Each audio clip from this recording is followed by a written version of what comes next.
tells you not to skimp on tires, but let me tell you a little secret. You could save $74 per tire or more. These are the exact same tires you were going.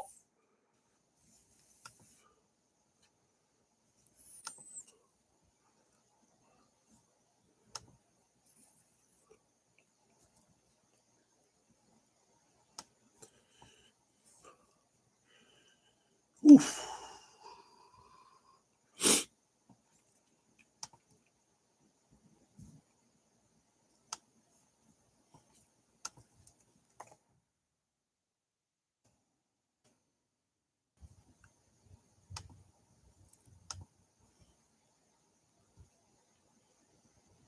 What's going on, everybody?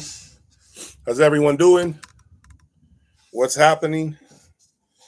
Can you guys hear me? Can you guys hear me?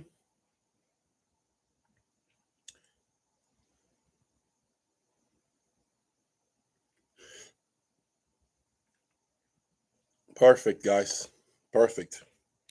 Let's give it a couple of more minutes so we have a lot more people join. All I can ask right now is to please hit the like button so that YouTube can present this video in front of others.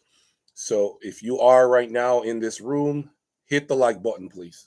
It helps call on other people to join the conversation. I want to have as many people as possible in here, okay? Please. So hit that like button right now. Give me a second. I'm a little under the weather. Look.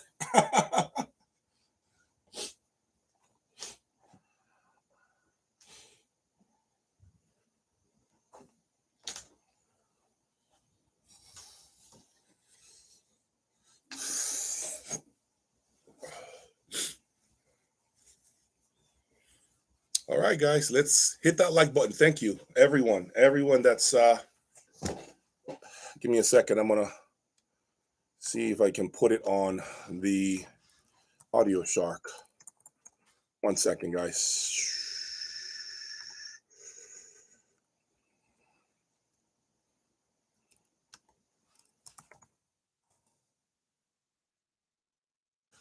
All right, perfect. We got 19 people. Thumbs up. All right, let's wait another 3 to 5 minutes so that we can get more people involved. Today, I want to talk about what I have coming up.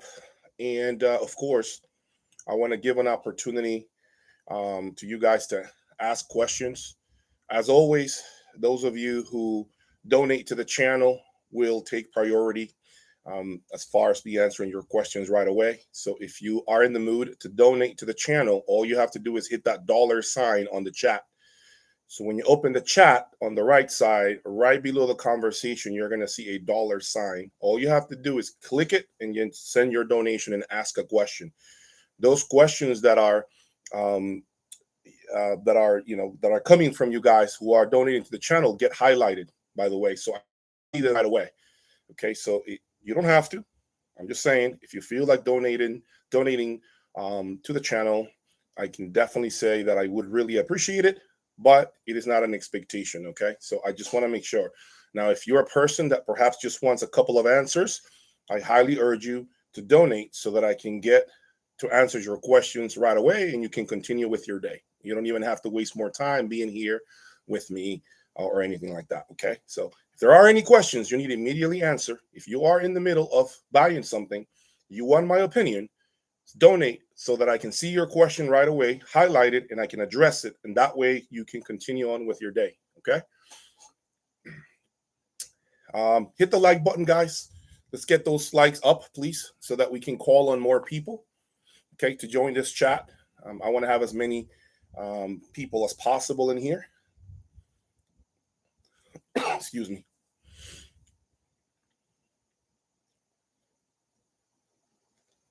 Okay, you guys can hear me, right? Okay, 26 of you guys. I'll give 2 more minutes and we get started. 2 more minutes and we get going, okay? As you can see, I'm not feeling too well. I'm a little bit under the weather right now. So, you know, that happens occasionally. I hardly ever feel sick, but today is one of those days. So luckily my family isn't sick. It's just me, you know, so I'm good to go soon in a few days. All right, guys. Without further delay, let's get started. Let's talk about what I have coming up. All right, so you guys know I already disclosed the fact that I am going to be traveling to the Magical Factory in California. So I plan to be there the first weekend in September. I am going to be touring the facility September 2nd, Friday, September 2nd. And I plan to go early in the morning and stay as late as possible so that I can capture as much content as I possibly can. I want to make sure that you guys get a real in-depth feel for the facility, for what Magical and a lone wolf with his team is doing behind closed doors. There is supposed to be a museum, loudspeaker museum, magical museum inside the facility where I will be able to look at the former models, anything that came before I even started this hobby. So I am quite interested in seeing how Magical has transformed throughout the years, how what drivers they started out with and how the evolution has taken place. And obviously this allows them to be one of the most recognized loudspeaker manufacturers in the world. Okay, so there are a few brands that I can honestly say are at the top of the food chain. Magical is absolutely there. No denying in that. Okay, so I hope that you guys like that content. I hope that you guys find it quite interesting. I am going to document everything, each step of the way. When I land there, when I get to the facility, every room, the everything that I can possibly put content on, I will be uploading, okay, on the channel. So stay tuned. That weekend should be quite fun for you guys. All right. Okay, so let me look at a couple of questions. I have never heard the AudioNet Humboldt integrated. Unfortunately, I have not. I almost bought the preamplifier, the top of the line preamplifier, Heisenberg, I think it's called. I almost bought it, but unfortunately, I just passed on it. I don't know what happened. And I'm actually glad that I passed on it because soon after that, the Boulder 3010 arrived. So that was actually a great thing that I did not buy it. I keep hearing great things about AudioNet. I think Greg Weaver is one of the biggest supporters of the brand. He really loves AudioNet. He is absolutely in love with what they manufacture. Greg Weaver is very vocal about that to me. I just definitely have not gotten around to listening to the brand, but I probably should. That's definitely one of those brands that needs to get in my lab, and I need to be able to evaluate it right. I never heard AVN monos, unfortunately. No.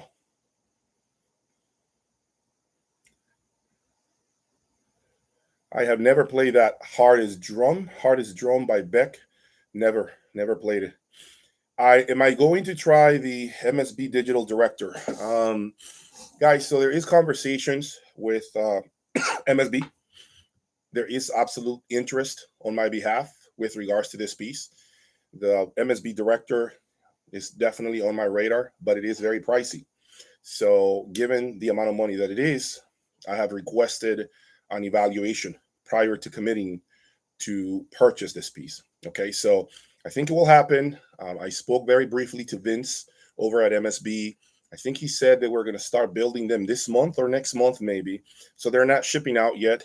I know Mike at Suncoast Audio has also requested the piece so that he can evaluate it in his store and be in his home too. So there is a lot of talk and a lot of conversations about this director, but right now nobody has seen it. Nobody has really heard it. So as soon as that's available to us, I plan to give it a shot. Okay. So is there a path that I have not followed yet? Yeah, I have followed tubes. Quite frankly, guys, I don't know if I'm a tube guy, and my hearing could be probably completely spoiled by solid state. As you know, I have owned some of the best electronics in the world today, and once you get used to this level of solid state amplification and preamplification, and you attempt tubes, you can definitely hear the differences. The differences are notable. You are going to hear a complete departure from what you have been listening to. And I do not know if I can bond with this. I am not sure that I can completely do this with tubes. Maybe it's a matter of trying a different brand, different model. So far, I just don't have any intention to returning to tubes. Okay. So we will see. I will never say never. That might be an opportunity at some point, but for now, I'm staying focused with solid state. Okay. Will I be using the phono stage? I will be using the phono stage with the Boulder 2008 phono stage. I will be using, I'm sorry, the Kronos turntable will be used with the Boulder 2008 phono stage. Okay. That is with my friend Oz from Let There Be Sound. He has it in his home. He's doing his own trials. He's comparing it to VPI. So I know Oz is having a fun time, and I'm happy to be able to collaborate with him. Great guy to work with, by the way. As soon as I get the cartridge, I will make an effort to get the turntable in here, set up by Oz, and then hopefully see what comes out. Okay, so that will come in the future, guys. Right now, unfortunately, the cartridge is still not on its way to me. If you are interested in what it is a Mysonic Labs, I think it's called. Can't remember the model. All I can tell you is the MSRP is $6,999. So I'm sure there's only one model that MSRP's for $6,999. That is the cartridge that I have selected based on recommendations from a lot of people whose years I completely trust. And so they have told me that with Magical, with Boulder, they feel that cartridge could definitely be very synergistic. Do I think measurements matter? Yeah, I think that measurements obviously matter, right? I mean, I'm not going to say they don't. I think that some products are absolutely, they essentially need to measure really good to perform. I do think some products do. However, am I going to be torn because my speakers are not perhaps measuring perfect in my room? No. I don't believe in that. I think a speaker can sound phenomenal, and even if it doesn't measure extremely perfect. Plus, remember, the room is another instrument, right? So what are the chances that you're going to get a perfect frequency response in your room? Slim to none. Everyone is going to have all kinds of nulls. You're never going to get a speaker, hardly ever get a speaker to have a perfect frequency response in your room. So I cannot get caught in frequency responses. I cannot get caught in worrying about that, because I'm going to tell you this, guys. If you start getting caught with this measurements conversation, you'll never enjoy your system. You'll never be able to enjoy your system. You'll always be with this analytical thinker hat on, never really sitting down and submersing in the presentation in front of you. So I urge you to not come into this hobby from that measurements angle 24/7. I am not saying you shouldn't at least occasionally look at the specs. That's not what I'm talking about. But if you're going to sleep every day, if you're going to go to bed reading measurements, you're going to drive yourself crazy. So, at some point, I'm telling you, let your gears decide if you like what's in front of you or not. Turntable will be here by the end of the month. If not, it's the cartridge, guys. I'm waiting on the cartridge, in case you want to know. Okay? I'm waiting on the cartridge.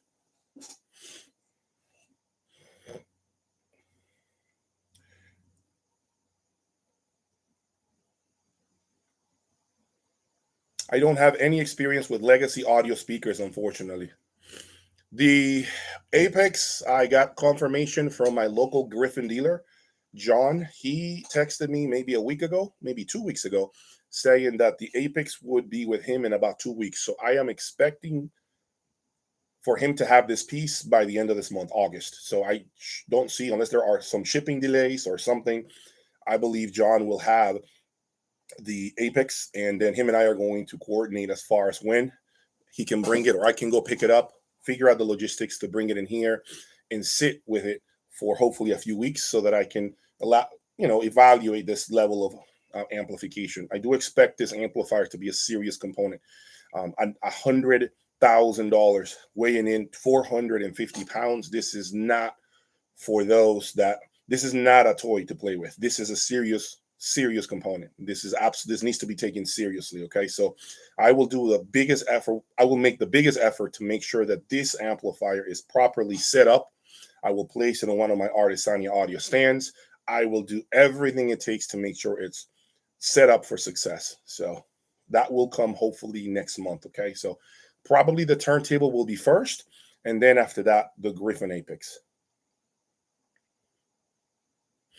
Do I have any motivations to design my own speakers? No, not really, guys. To me, those are very bright minds. Loudspeaker designers are, guys that have a level of understanding in this industry that I don't know if I have the energy to embark on. I mean, these guys have been doing this for years, and I do believe loudspeaker design is very difficult. It's not easy. The competition is fierce, probably more than regular amplifiers, regular electronics, if I'm being sincere with you. So I leave that to the pros. I just simply handpick the product that I am interested in, that I bond with.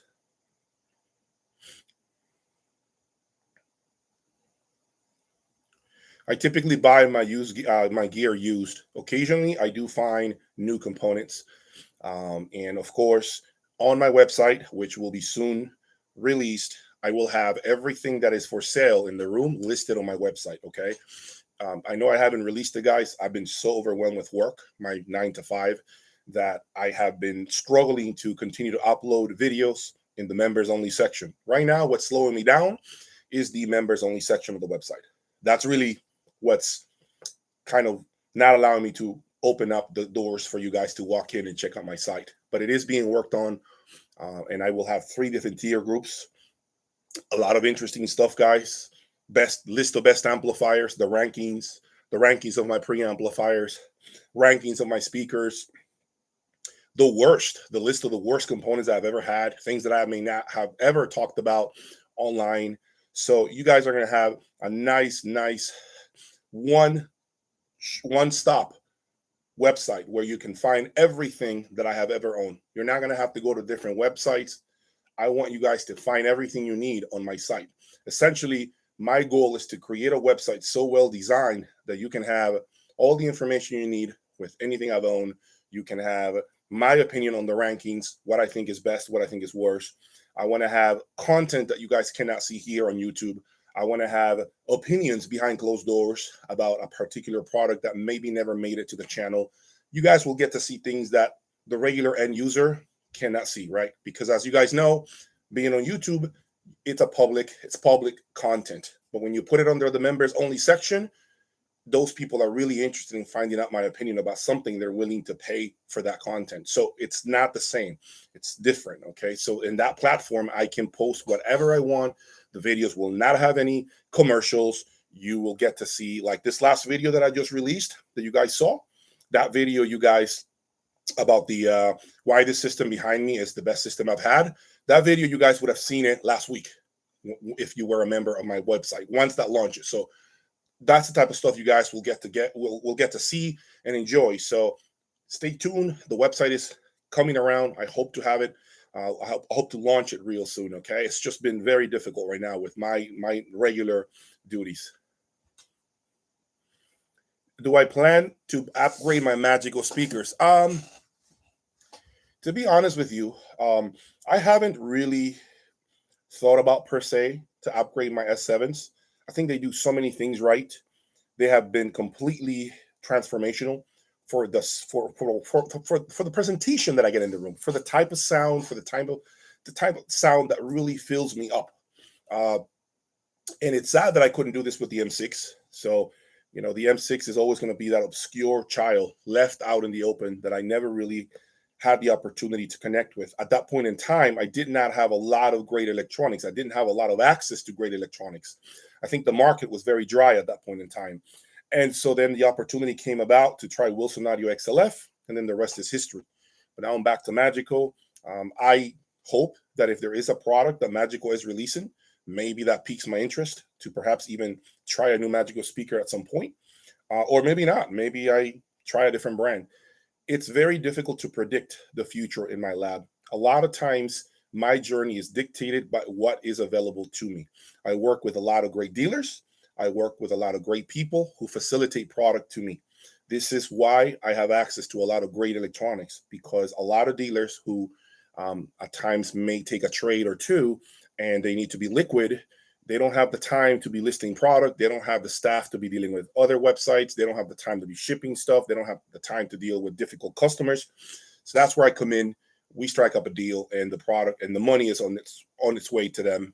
And so that's really how things come about. That's how relationships are typically born. between me and dealers. So yeah, a lot of you guys will never see some of this gear listed on the used market because of the fact that, you know, a dealer doesn't want to embark on listing something sometimes, and they just rather get out of it and make a smooth transaction and build a relationship with me. So by the way, in case you are wondering, there will be a section on my website that will be called Sell Me Your Gear. Okay, so in case you're wondering, when the website launches, you will be able to sell me your gear. Trade it in towards something else that I am listing. You will be able to, I will be buying audio equipment. Okay, just so you know, just the way other websites do, I will be having a tab where you will fill out a form, tell me what you want to sell to me, and hopefully we can strike up a deal. So that will be part of the website too. So I'll provide that extra service. Sometimes you guys don't have the money. Maybe you want to trade in some product. That's fine. We can work out those details when the time comes. So yeah, there's going to be a lot of value on this website. Okay. The Parasound JC5 is a good amplifier, guys. Very good. Guys, can we hit the like button, please? Can we get more likes? Can we get more likes, please? Let's get those likes. There's 55 people right now, 21 likes only. Can we get more likes, please? Let's get those thumbs up, please. It's going to call more people to join the chat. Okay. So hit the like button.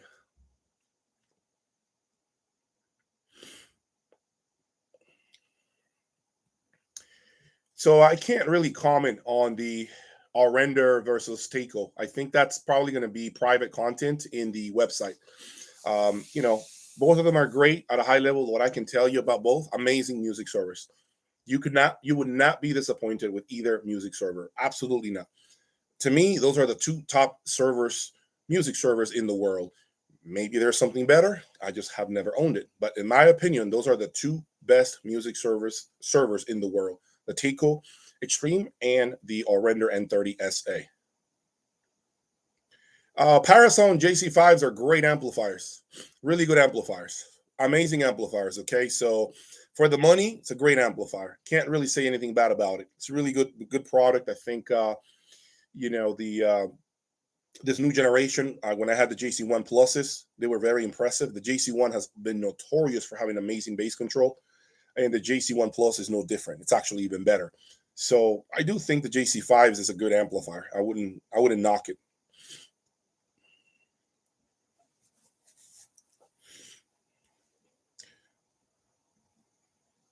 I think I have reached the end game. The end game is probably behind me right now. I think this is the end game for me, guys. Right here. I think that's really the end game, guys. For me, this is pretty much the best performing system I have ever owned. Okay. So see. And I want to say this to you guys too. For full transparency. There is a couple of interested buyers. 3060 buyers, in case you're wondering. So at some point, maybe the 3060 will no longer be here. If that happens, that's no problem. I have a 2160 in the room, seal in a box, which is for sale. In case you're wondering, if you're interested, just email me. You know my email. It's always on the description of each video. So I have a 2160 for sale, but if I sell my 3060, I may end up with the 2160 and maybe the 3010. So there is always that opportunity. My channel pushes me to continue to change out components. I can't stick around with everything forever. Okay, there is a lot of equipment that I have here that I need to unload, and you know, it's just things are not selling right now, and I think it's this time of the year where things are somewhat slow.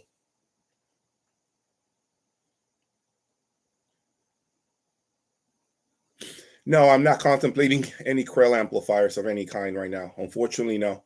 After the departure of Walter from Krell, when he left, I think that relationship, that partnership just essentially wither away. So I don't expect to have any sort of Krell electronics in my room, unfortunately, right? So I thought I was going to get the new Krell amplifier, but it more than likely will not happen, guys. I haven't really owned any British speakers. Maybe the only ones I've owned were like B&W.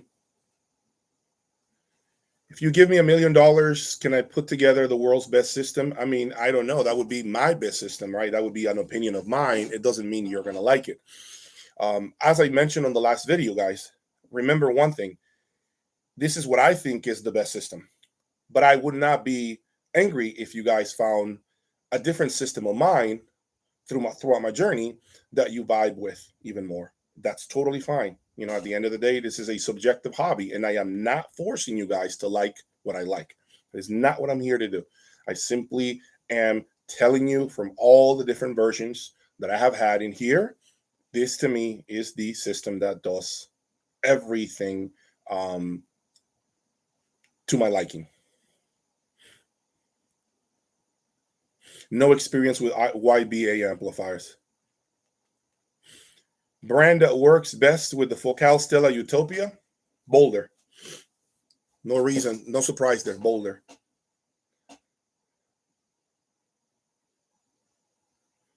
Wire World cables, they are actually in my backyard. They are here in Fort Lauderdale, very close. Davie, I think it is. Great cables, man. I don't have anything bad to say about them. Good cables. CD players, I have a Sim Audio 640D that I have been sitting on for quite some time. It is a transport, and I haven't used it, but maybe I pull it out and begin to play with it. But yeah, I have a Sim Audio transport that maybe I might actually bring it out and place it right behind me. Hit that like button, folks. Hit those thumbs up. If you are wanting for me to answer your questions, you are in a rush, just make a donation to the channel right there. Hit that $sign. Your question will be highlighted to me. I'll be able to answer it right away. So that way you can get your information right away without having to wait. Okay. Let me see. Never heard of Purify or THX-AA amplifiers, unfortunately. Never. First time I hear about them. Okay. My system is grounded. Yes, my system is actually grounded because I'm using a STROMTANK.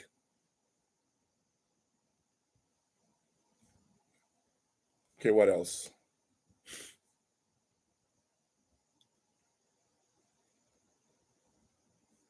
I like Focal. I definitely have like Focal. Now, they are color speakers. As I mentioned to you, Magico is not color, so it really depends what you're looking to get. What kind of speaker do you want? Do you want a speaker that has its own sound signature? That's fine. Magico just don't have any flavor. They're clear like water, and it tastes just like water. Basically, it's the same thing with Magico speakers.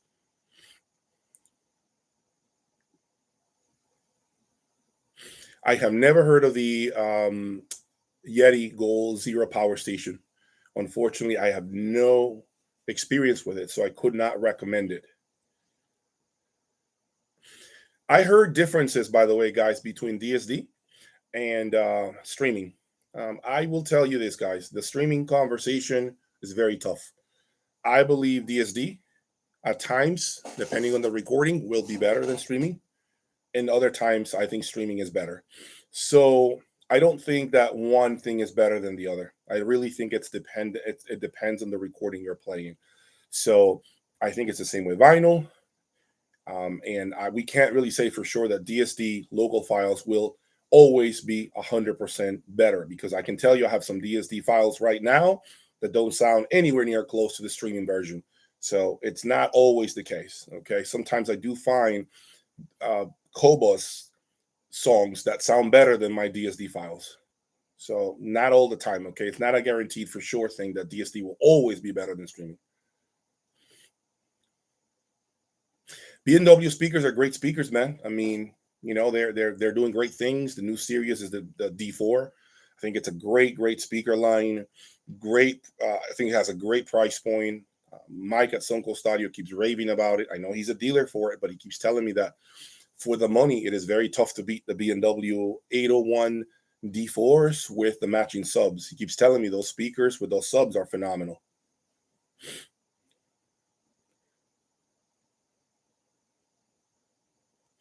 I don't think there's a value that the system needs to hit before you enter the STROMTANK conversation.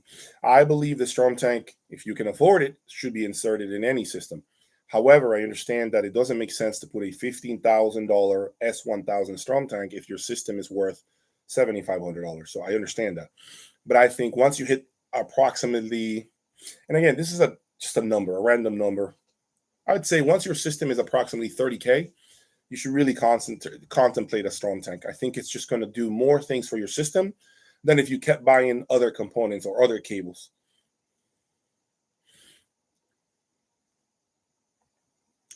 I typically listen by myself, believe it or not, which can be a little bit boring, guys. A little bit boring.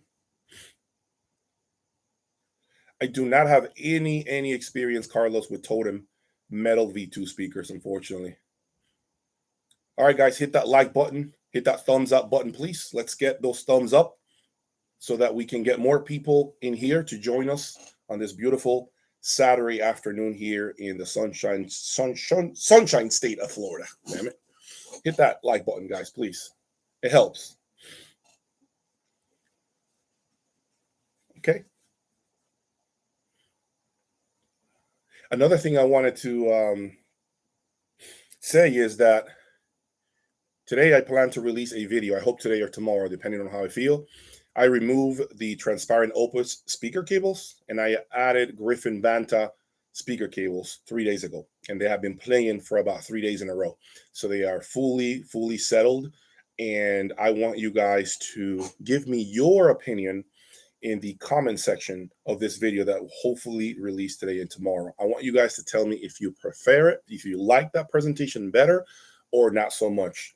One of the things that I think has never been talked about, okay, is the fact that having a system as revealing as mine and as clear as mine doesn't necessarily mean that you can enjoy it when you crank it up. I have had that situation in which I can crank things up, and that doesn't necessarily lead to a long listening session.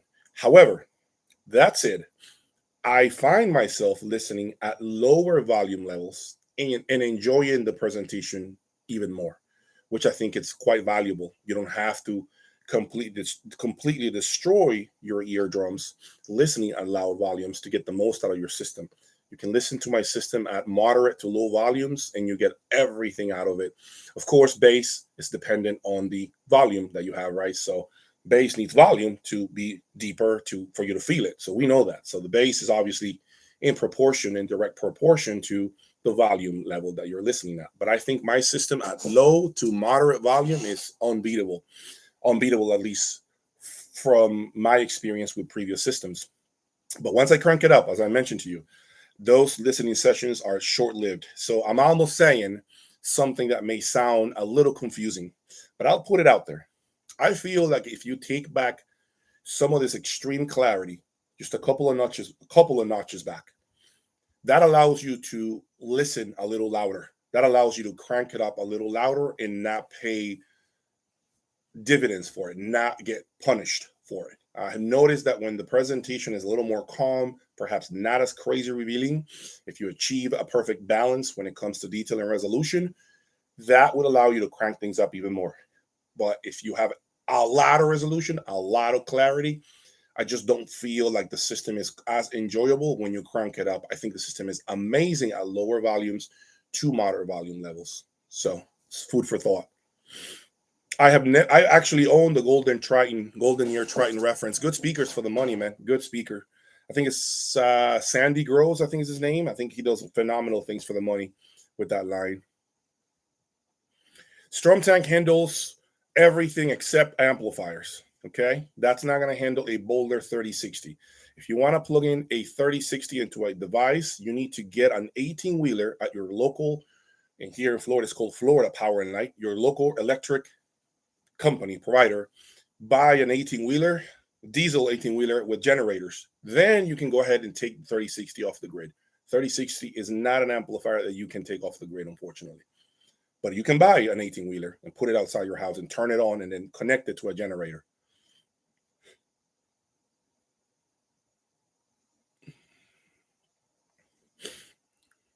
Thank you, guys. Transparent is not a sponsor at all. Transparent is just a company, normal company like everybody else. Not a sponsor. I don't have any sponsors from this system. The only relationships that I have are with STROMTANK. I am a dealer for STROMTANK. Also, the acoustic treatments, which, by the way, if you're interested in buying acoustic panels, I am a dealer for Acoustic. And of course, I am a dealer for ISO Acoustics, because they are under the same umbrella as Acoustics, Focal name, and Artesania Audio Stands. I don't have any sort of affiliation with Magical, Boulder, MSB, Transparent Cables, or Render, Odin, Nordust, nothing. I have no affiliations with any of these brands. None. They don't send me stuff for free. They don't, give me deals. I have to find my own deals. If you're wondering, full transparency, now you got what you needed to hear.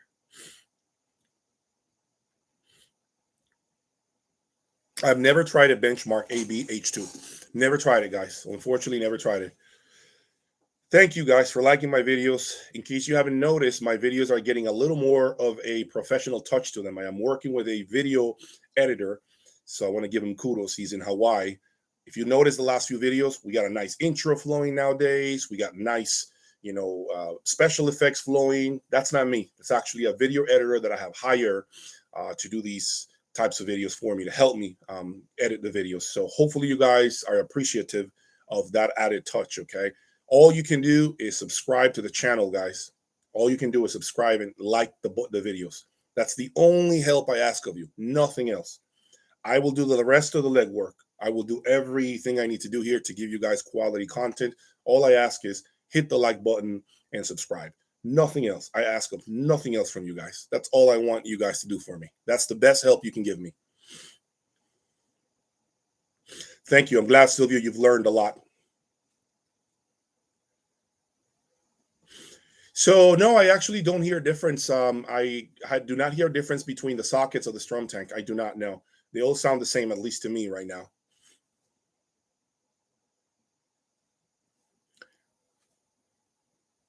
Acoustic panels will help with obviously room cancellations, like frequency problems in the room nulls, frequency nulls, all of that. Yes, acoustic treatments, I think, will help you with that.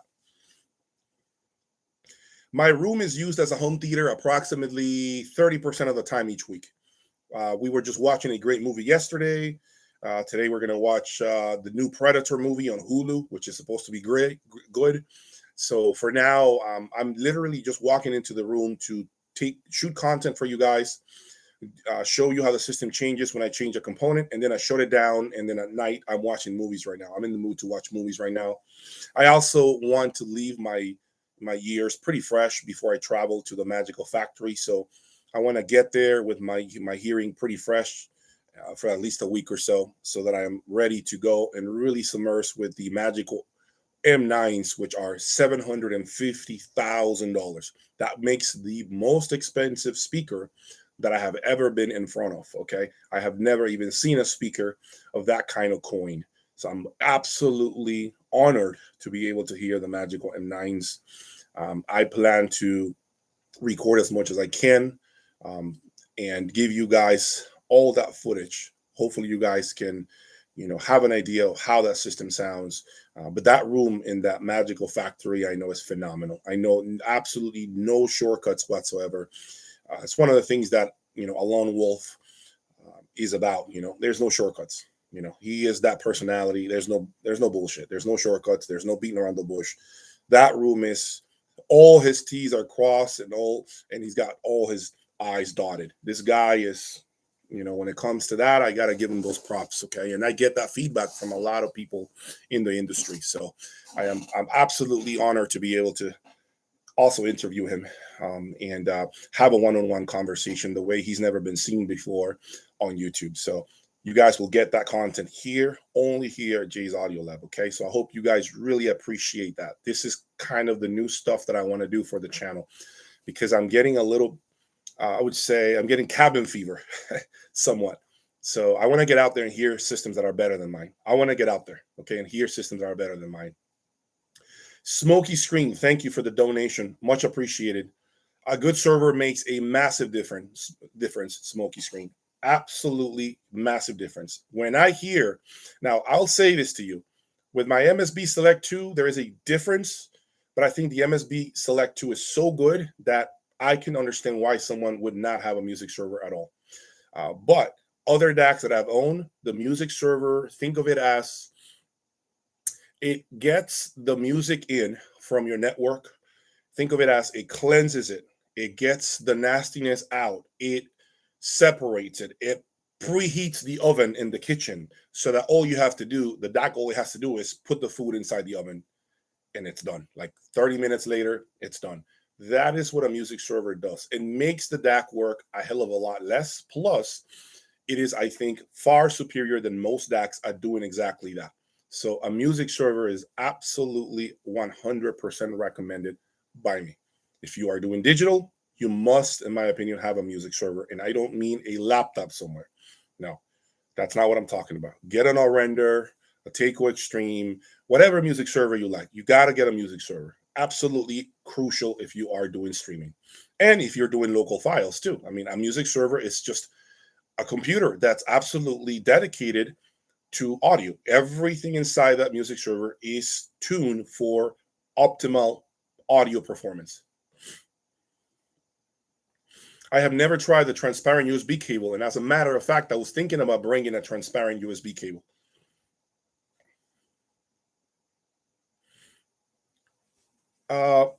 Why am I still? No, the Boulder 30. The let's see.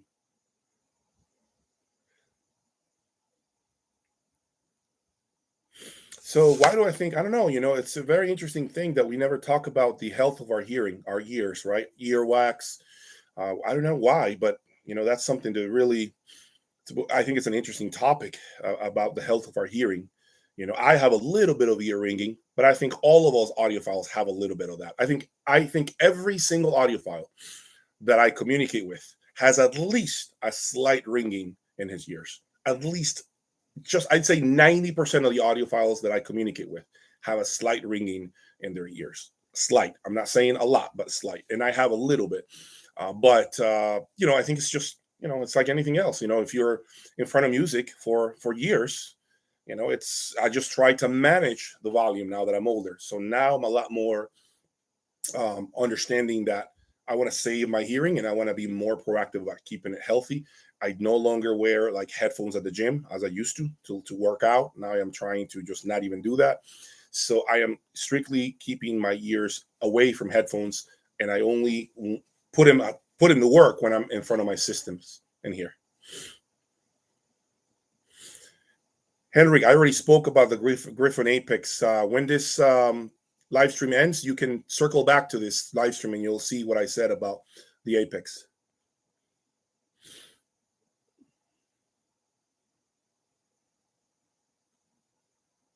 Yeah, actually, even liquor, believe it or not, alcohol also causes a little bit of that ear ringing.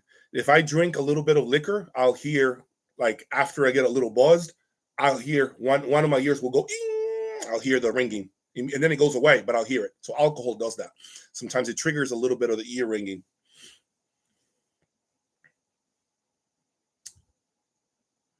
Magic M9 should indeed be a revelation, absolutely, and that's what I'm very, very curious to explore.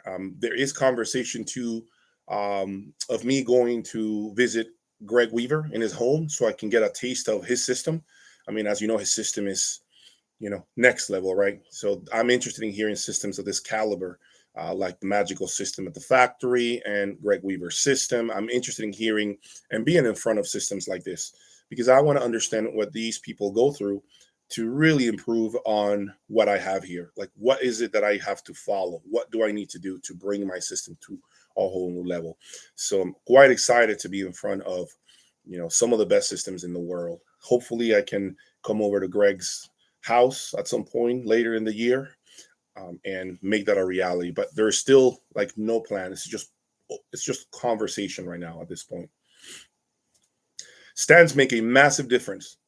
My ARTESANIA audio stands, the stands you guys see here. Okay, see those stands? See that stand right there?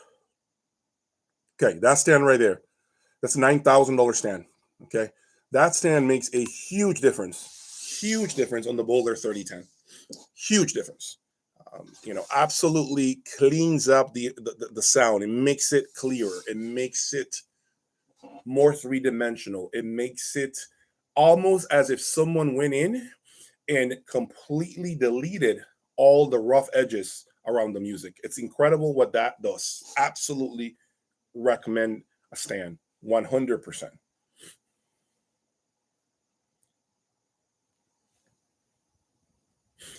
That's a hard wow. Let me see.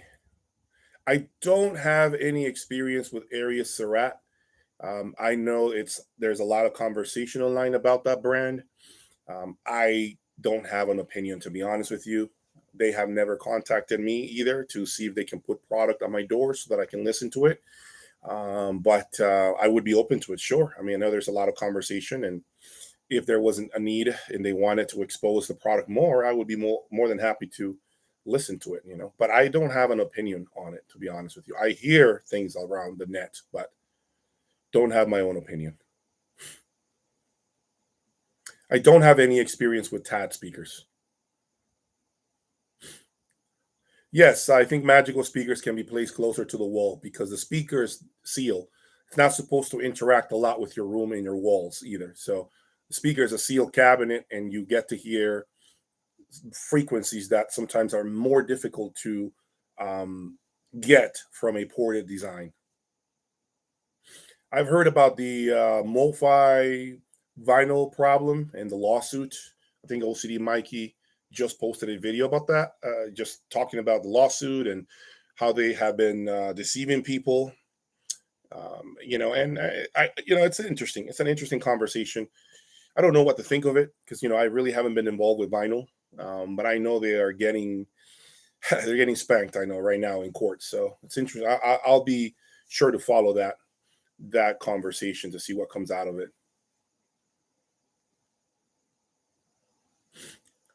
Hit the like button, guys. We have 93, 94 people. Hit that thumbs up, please, so that we can call on more people to watch this live stream today on this Saturday, okay? Hit that like button, please, guys. I really appreciate it if you just hit that thumbs up.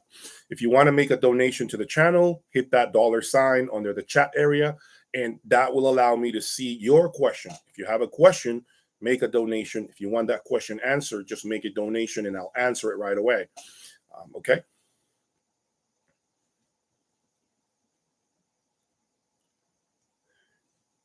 I've already spoken about the Apex, guys. If you're wondering about the Apex amplifier, if you want to know when it will be here, please wait until this live stream ends, and you can circle back to the beginning of this live stream, okay?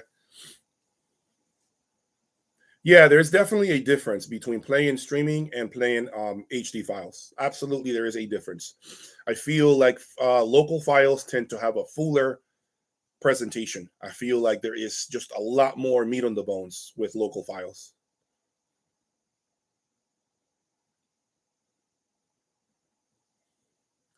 Absolutely no experience with Waveversa router.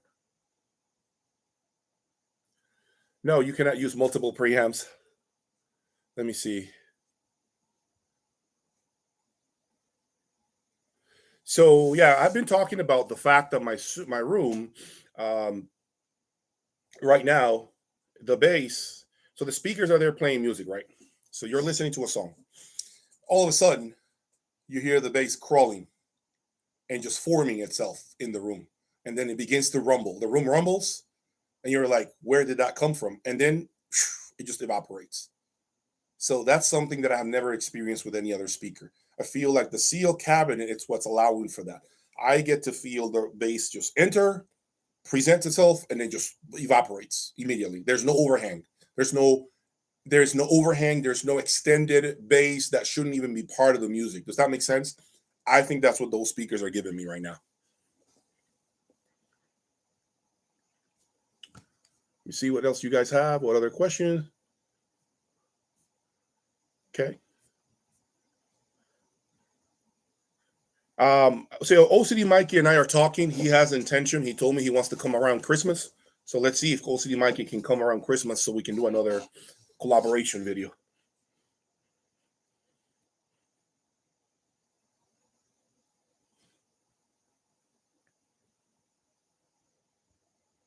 Thank you, Simon. Appreciate it. I don't have an opinion with Name Electronics. Unfortunately, I have never really heard him other than the last show, Expona 2022. I don't have any plans at this time of bringing M6 Magicals, unfortunately. If they came available and it was the right deal for me, then of course I would be interested in trying things again. I think in 10 years, we're going to see a big growth in the audiophile community. But I want to take this opportunity to tell you guys something. The reason why the audiophile world, the audio manufacturers continue to put out product is because of us. Okay. Oftentimes, we want to be our own cooks in the kitchen. Okay. If we stuck to what we know are proven combinations in the form of those combinations that we know work. Examples: Wilson Audio works extremely well with transparent. We know this. Gian Agostino works extremely well. So what I'm saying is, that works. Buy that. Already a proven combination, right? Now, what happens? We want to be cooks in the kitchen, and so we want to start trying our own cables, our own, and that's why the audio world continues to survive, because we also are guilty of just wanting to rotate gear. Okay, if we knew that the best way to get maximum synergy, okay, we already know actually, but if we followed what we know is proven to create maximum synergy, as I mentioned to you, Wilson, transparent, we got Boulder with Focal. If we stick to those combos that we know work, I guarantee you're going to get 90% of its maximum potential. And the last 10% will come when you begin to change out individual components, whether it be a cable, a music server, maybe a footer, maybe a power cord, a different power cord. That last 10% is the most expensive 10% because there is no way of knowing which power cord or which component will yield maximum benefits. There's so many options available to us that it's very difficult to nail it. Okay, so this is what makes us spend so much money, because we want to cook in the kitchen. And I've already told you guys, if you want to cook in the kitchen, that's totally fine. If you want to cook your own meal, that's fine, but you have to get out there and buy the ingredients, and it's painful. So if you do not want to be chasing your tail, work with those combinations that you know are proven to succeed. Stop doing what I do. You're not going to be happy, and you're going to spend a ton of money. Okay, spend a ton of money. Again, I've said it. If you buy an amplifier from brand A, please buy the matching preamplifier. Bring it home. Sit with it a few months, a month, 2, 3 months. Let it break in. Learn to live with it. Take your notes. Then understand, what do you want it to do that it doesn't do? I wish it had more bass. Great. Okay, well, let's figure out what we can do to get more bass. Maybe change to a better power cord that will give you more punch. If you want to make a bigger change, maybe get a more powerful, maybe get the monos instead of the stereo amplifier that you have, get the mono version. So this is what you have to remember. If you're buying an amplifier, guys, okay, try to buy the matching pre-amplifier. When, as I mentioned earlier, my Boulder 3060 may not be here, maybe over the next month or so, okay? But I keep telling the buyers, you have never heard a 3060 at its full potential unless you have a Boulder line stage. If you have a 2160 right now and you're watching me, I'm telling you, if you don't own a Boulder line stage, you are pissing away a ton of information and benefits that the amplifier cannot give to you because you're using your own preamplifier. Okay, so once you have assembled the amp and preamplifier and they are still fall short in some regard, 2 choices: start all over again or begin to change out components. But you got to have a baseline first, guys. You got to have a baseline. What does the manufacturer intend to do with their amp and preamp? You more than likely will know what the manufacturer was trying to do. If you're buying JC1 monos, I would say try their matching preamplifier if you can, because that way you get to hear what Parason was trying to do. If you hate it, nothing wrong. Maybe go into an audio research reference 6, which I know would work well because I have done the homework. So I know it would work well. So that's how you approach it. But stop being your own cook in the early stages of your system. You are going to be chasing your tail, and then you're going to be really mad when you hear the combination that has been written all over the wall for you that you never bothered to try because you wanted to be your own cook. I'm telling you, I am telling you, that's what happens every single time.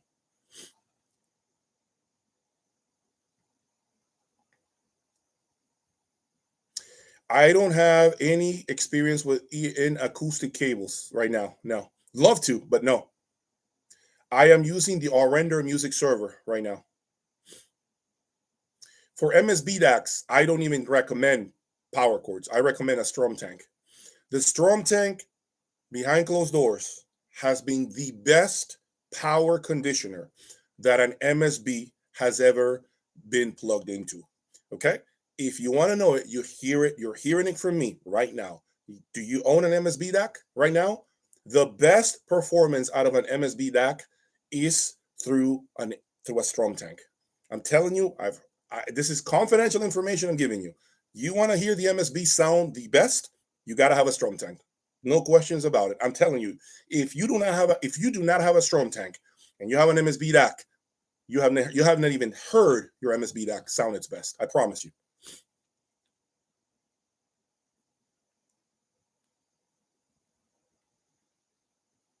I plan to bring the Luxman M10X at some point, guys.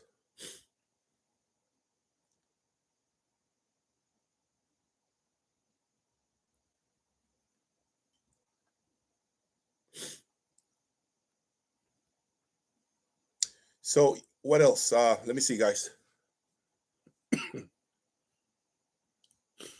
I haven't done any panels in a long time. I don't really have a desire to do panels, to be honest with you guys. I don't know if I want to do any more panels. I'm a little tired of doing panels. Just I love them, but I just don't think I want to go there anymore. What else do you guys want to know? Since we are here almost an hour into this conversation. Any other questions? Thank you, Smoky Screen. Thank you for the donation. I appreciate you donating to the channel. Let me read your question.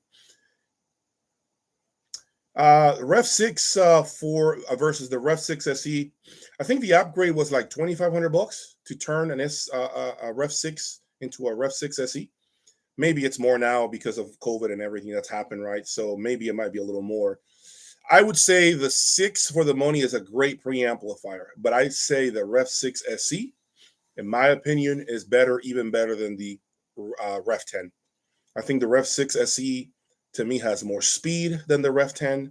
I think the Ref 10 sounds a little more bloated, a little more swollen, which is somewhat unnatural. The Ref 6 SE has more focus. It's a lot more articulated. It's got great bass. It's got an amazing amount of dynamics, which is shocking because this is a tube line stage. So I would say if you could do a Ref 6 SE, by all means, if you want to buy a Ref 6 and then gather the money and then do the upgrade, that's the way I would go. Playback Design DAC was pretty good for $22K. I mean, Mikey, OCD Mikey is the dealer for Playback Design.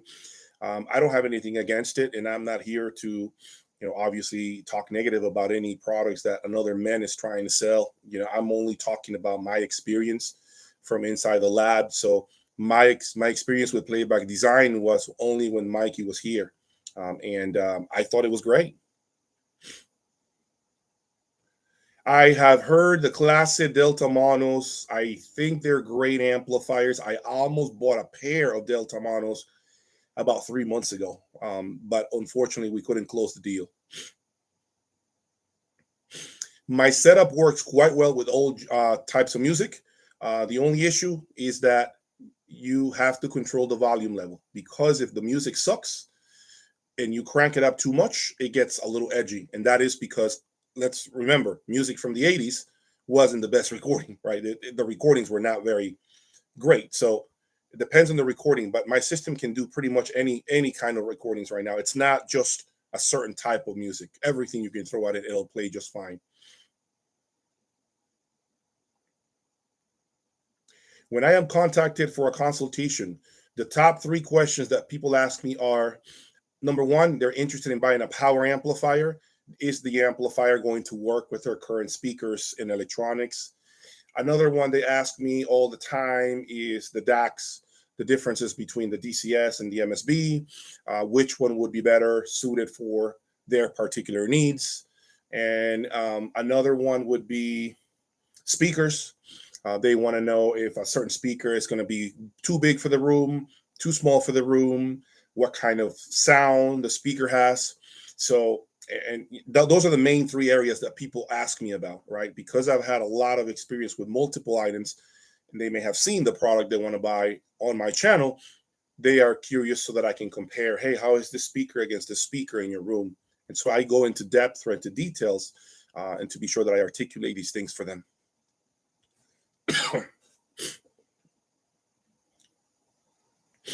Cable brands for Griffin, I would say stick to Griffin cables. Griffin cables sound phenomenal with Griffin products. My weakest link in the system, I would say not having a stand for my STROMTANK. I think I got to have a stand for my STROMTANK. I think I'm slacking there. I got to get a stand for the STROMTANK. And I have the stand, guys. I do have the stand already here. It's in the corner of the room. My ARTESANIA audio stand. Thank you. Thank you, Carlos. Much appreciated donation, man. Thank you for the support. Thank you for the love. Let me answer your question. What are your thoughts on the Boulder 1160 and 1110 Preamp? Are they good match for Magical and Focal? I think both are. I think the Boulder is phenomenal for Magical and Focal. Boulder is phenomenal for both speakers. The 1110 Preamp and the 1160 amp are phenomenal pieces. It's a very tough price point, and I think where they sit, and I think that the 1160 and 1110 could easily rival any other product. If you have an 1160 and an 1110, I think for that price point, there might be maybe one other brand that you can contemplate, and after that, there's nobody else. And I think maybe like the Griffin Essence with maybe the Pandora Preamp or something like that. But after those two, I just don't think there is anything else at that particular price point. I think the Boulder pieces, those two pieces that you're considering, Carlos, are phenomenal. So I think for those two speakers, you're not going to be disappointed. The only thing you have to remember is that cable matching is important, okay, with either speaker. Cable matching will be the most critical part of that assembly that you're trying to make. Thank you, Joe. Much appreciated, man. Thank you for that, for the wishes, and thank you for the donation, Joe. Really, really appreciate you donating to the channel. Guys, hit that like button. Thank you for being here with me on a Saturday afternoon. I want to be here to answer all your questions. If you feel like donating and getting your questions answered, by all means, do it. You don't have to. It's not mandatory. But if you feel like donating to the channel, contributing to the channel, and have a question, I will be sure to answer you right away.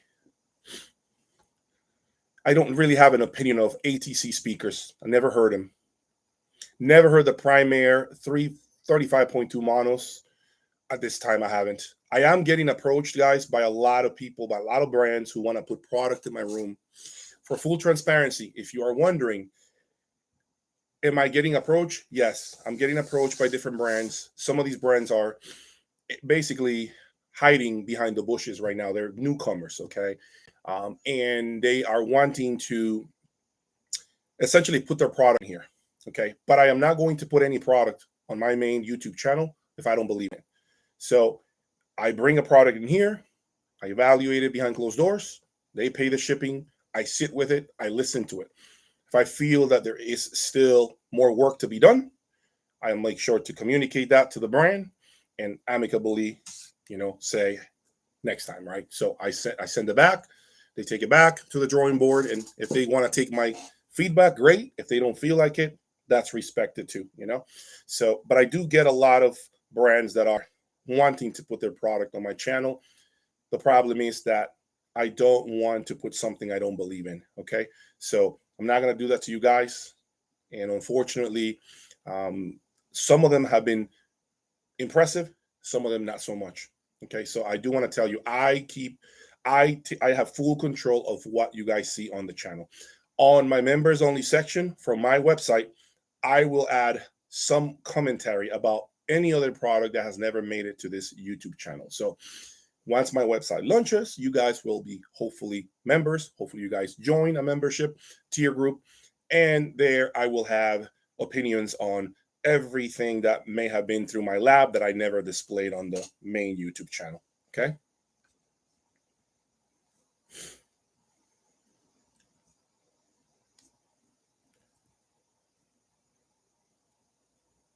I used NAD amps a long time ago. I used something called, I think it was called the M27. I think it is. It was a 7-channel that was very heavy back in the day. So I have used NAD. So I don't have any plans on getting the name statement, guys, right now. The name statement is not something that's on my radar, to be honest with you. I'm very curious about how Wilson audio speakers would sound with this electronics, with these electronics behind me. There was an opportunity to buy a Wilson Alex V, if I'm being honest. A Wilson Audio Alex V, that conversation kind of went a little stale. I really do not know if it will happen, but there was that opportunity, that potential opportunity for me to buy a Wilson Audio Alex V and bring it into the room. So far, we kind of have stopped communicating, but you never know what will happen. You never know what the future holds here. Avant-garde speakers, I think, are a type of speaker that is for a certain type of audiophile, just like MBL. I just don't know if I am that audiophile, excuse me. I don't know if I am that type of audiophile that likes that kind of presentation.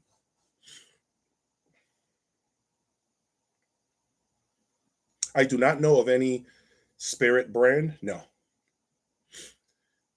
I am actually talking to a cable brand out of, I think it is not Serbia, Croatia, I want to say. No, Slovakia. Excuse me. I'm talking to a cable brand from Slovakia. They are going to put a full cable loom in my room. I requested the full loom of their best cables, and they said that they will be shipping out to me these cables. It's going to be their new cables that they are about to release, and they want me to be the first one to have them on hand next month. So I will be getting this brand from Slovakia that I have identified and that I'm quite interested in. They're not super expensive cables. They are not the level of Nordos Odin in terms of price or transparent Opus or anything like that. These are a lot more affordable cables. So I want to give them a shot. And if they really surprise me, you guys are going to hear about this brand from Slovakia, okay? So stay tuned for that. I'm in conversations with this cable manufacturer, but I got to hear the cables before I talk to you guys about it.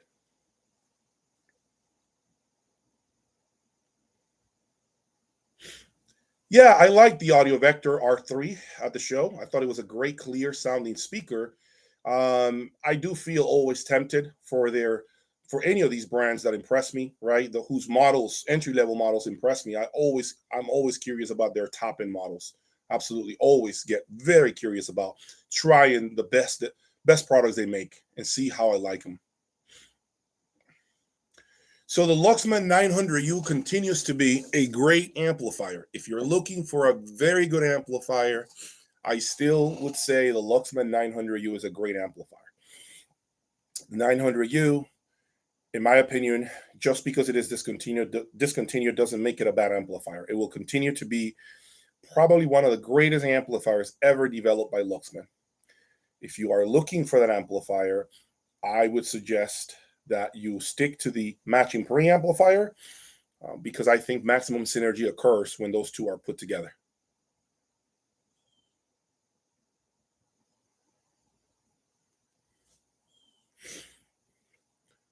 Now, thank you, Smoky Screen, for the donation. Lampensator, my view on Lampensator is great, man. I mean, this guy from Poland, I'm sorry, I don't know his name. I forgot his name. This guy is doing great things with Lampensator. I had the Pacific here for some time, and I thought it was a great DAC. It was a phenomenal DAC. I do like what he does, and I know he has this new Horizon DAC that's out. That's like $50K. And, the feedback I'm getting through someone is that it is an impressive DAC, and it's so good that it's actually replacing his preamplifier. And it doesn't shock me, guys. It doesn't shock me one bit. if you are replacing your preamplifier with your DAC, kudos to you. Love it. Amazing. I wish I could do that. But I am unable to do that because I haven't found a DAC that can best my 3010 or even my 2110, if I'm honest. So that's it. You should try some avant-garde. Yeah, the avant-garde speakers are absolutely phenomenal. Yeah, absolutely phenomenal. The thing that you have to remember with the tube conversation, okay, when you have a lampensator, is that you could also be in the position to start chasing your tail. What do I mean by that? Now you got to rotate tubes. Now you got to change the flavor. Now you got to start, trying different tubes, and that can lead to more fun, but also more frustrations. So keep that in mind, okay? Tubes to me are great, but once you have that opportunity to start rolling tubes, I just feel like it can lead to a lot of like unhappiness, trying to figure out which tube combination really sounds the best. And then the next day you try another different tube combination and not so much now, and then maybe yes. And so I just feel like with tubes, the options are limitless, and sometimes too many options can also be confusing for the end user. Oh, the Sim Audio 860 version 2 is phenomenal, man. That Sim Audio 860 version 2 is a phenomenal amplifier. Absolutely astonishing amplifier. I loved my time with the 860 version 2. That amplifier did some amazing things with vocal speakers. There is conversation of me potentially traveling, okay, to the Sim Audio factory in Montreal, Canada. In case you're wondering, I am communicating with Sim Audio. I will be making my trip to the Magical Factory next month first, and then return home and hopefully try to figure out if I can go to the Sim Audio Factory in Montreal, Canada, probably in September, October, and finally listen to the 888 monos, the amplifiers that I have never seen, and I am curious to see why they are $120,000, and and definitely take notes and see what they're doing at the Sim Audio Factory with a pair of amplifiers priced at that price point. I mean, I'm absolutely thrilled to be able to travel to the Sim Audio Factory. So that hopefully takes place this year. I've never heard ATC speakers.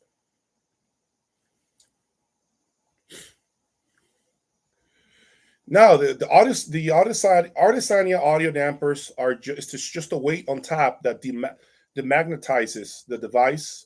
It adds more weight, so you can add like 4 of them. Like for instance, I have a plate there, right? But it's not enough for that. I mean, I should have like a bigger plate. They have bigger plates that are heavier.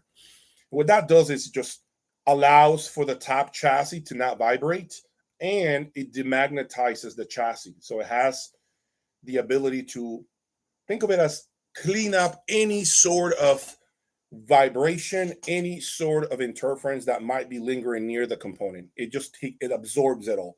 That's what those dampers do. Okay. Ideally, I should have the more expensive ones that are like heavier, which these are like 8 pounds. I should have the ones that are like 20 pounds heavier on top of that. Maybe 2 of those. Phono preamp is here. I'm waiting on the cartridge, guys. Right now, the weight of my phono system is the cartridge. Everything is here. I'm just waiting on the cartridge. And right now, it has not even shipped. I ordered a MySonics Lab cartridge that MSRP is for $7,000. I don't remember the model. John, I already addressed the Arender Takeo conversation, and I plan to have a more in-depth opinion within my members only section of my page once it launches, just so you know.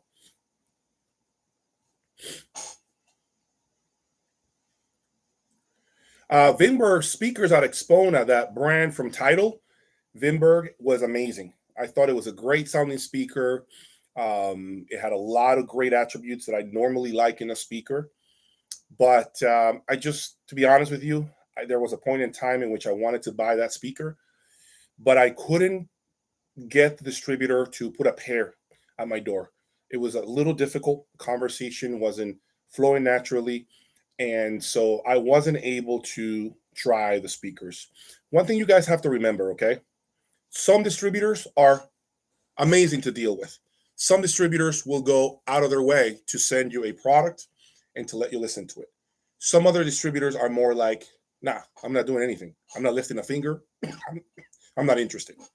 So, if you have a distributor who has that personality, things are probably not going to work out okay. But those distributors that have a presence, a personality, they're nice to deal with, those are typically the ones that end up doing business with me.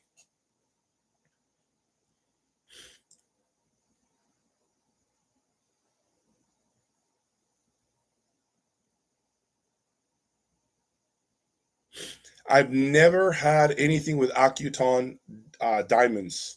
Never, but I have been very curious to try Accuton drivers. One of the things that I have been told about those drivers is that because they are made out of a specific compound, a special compound, they are not the most dynamic drivers. That's what I heard. I heard they cannot play really loud because they are not flexible enough. So I don't know if that's true, but I'm just giving you guys feedback on what I was told.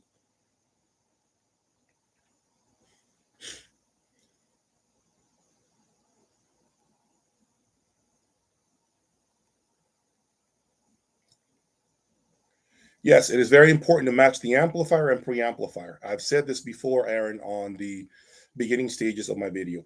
If you guys are wondering, again, my website will be launched pretty soon. You will be able to sell me your product through the website. I will be buying a lot of your product. I will be able to take trades towards equipment that I have here. I will be able to give you a lot of content not seen on YouTube. So you guys will get all those benefits, a lot of different cool stuff on my website. Bear with me, it's taking me some time. My job is right now, I have a lot of deadlines, so I haven't been able to be too proactive with my website, but it will be launched soon. Yeah, I've had experience with Lumen. Lumen is great. It's a great brand for the money. Now, you want my honest opinion about Lumen? I think Lumen is starting to fall behind. Um, if you want more content as to why you think that might be, maybe that's a topic for like a consultation. Maybe that's a topic for a private conversation, I would say. Okay. But yeah, I think Lumen is, starting to fall behind. I think Lumen has seen its better days. And if you have a Lumen, I mean no disrespect by any means. I just feel like there are other brands right now that are passing Lumen by for at the same price point. Thank you, Aaron. Much appreciated, Aaron.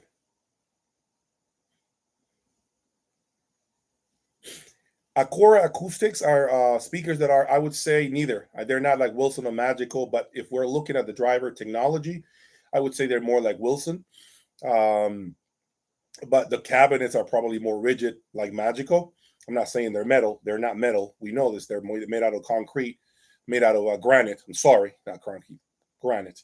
And so I think they're more like Wilson, I would say, than Magical.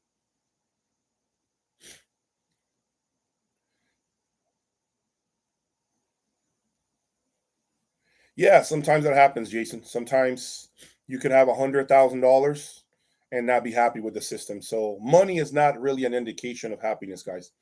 There's a reason why a lot of people who are in Hollywood with a lot of money end up overdosing. Right? They have all this money, they can have anything they want, and they're not happy.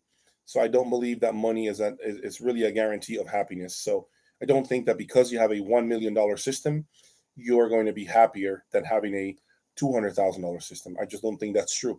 I think it's objective.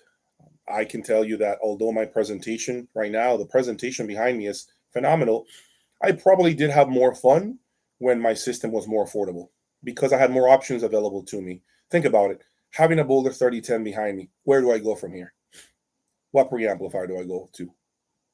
Maybe with one hand, maybe with two fingers, we can name one or two. But after that, there's nothing else. So I'm playing by myself. I'm playing with electronics that, pretty much I am not going to replace very easily with something that beats them. And so I think that's what makes it very, very not boring, but not as fun as when you're having more affordable components, like when you own more affordable components.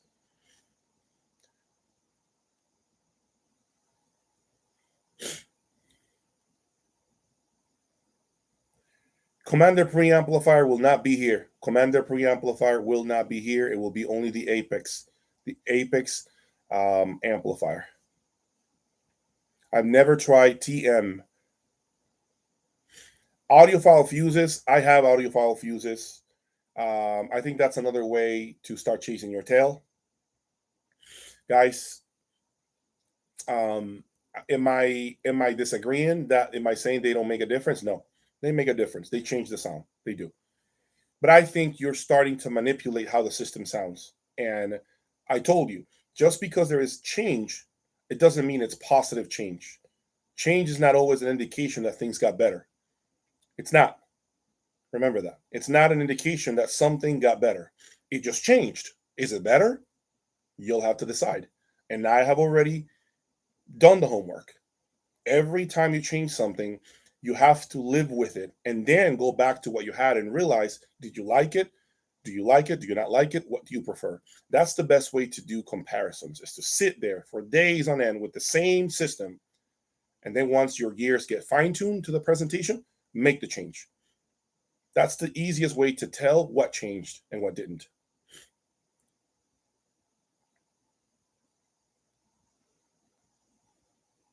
No, actually, Baron, no, I think my system, ever since I added the STROMTANK, I think the STROMTANK has allowed me, the STROMTANK 2500 has allowed me to play just about anything. Okay? But if I go into the wall, I think that the system will not tolerate, for instance, hardcore classic rock. Like, I don't think the system will tolerate. But when I use the 2500, the high frequencies become more refined, more tolerable with those recordings that are not perfect. I think the 2500 STROMTANK simply smooths the high frequencies, but does not smooth out. There's a difference. It gets them to be smoother, but it doesn't smooth them out. That's what I think the 2500 does. It just gives you this beautiful, amazing organic presentation, and that allows you to play with different types of music and not get fatigued. Concrete. My floors are concrete.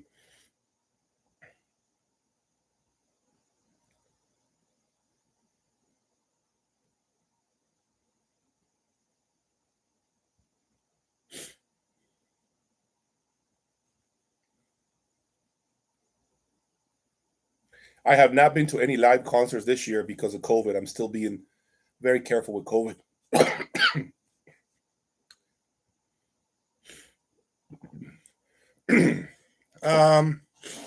Yeah, that's a good price for the Boulder 2050s.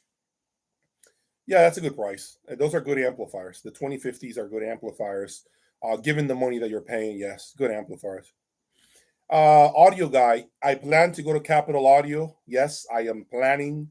There are plans of me heading to Washington to be part of the show. I think this year's show might be more phenomenal. I got to contact Gary, the show promoter, and see what he thinks about perhaps me making an appearance there at the show and having a lot more exposure than I normally have in the past. I do plan to go to Capitol Audio, absolutely.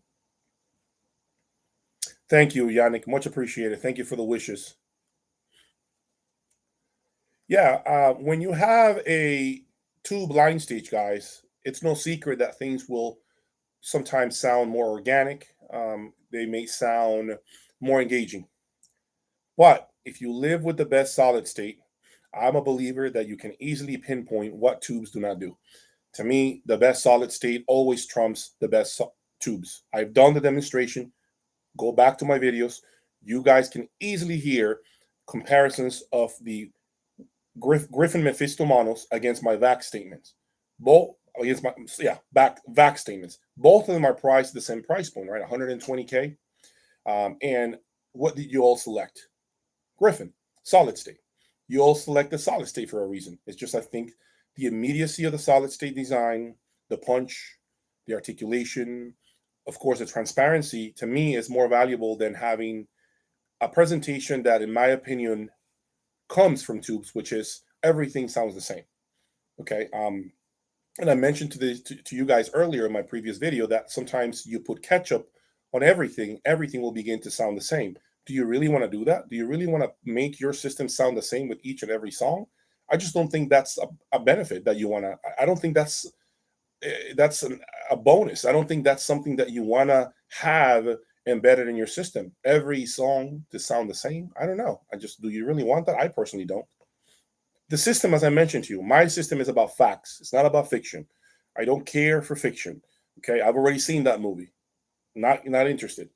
Facts. Give me the facts. This is more like the reality, the current state of the music. And I'm blessed to be able to say that at times I love it. At times I don't.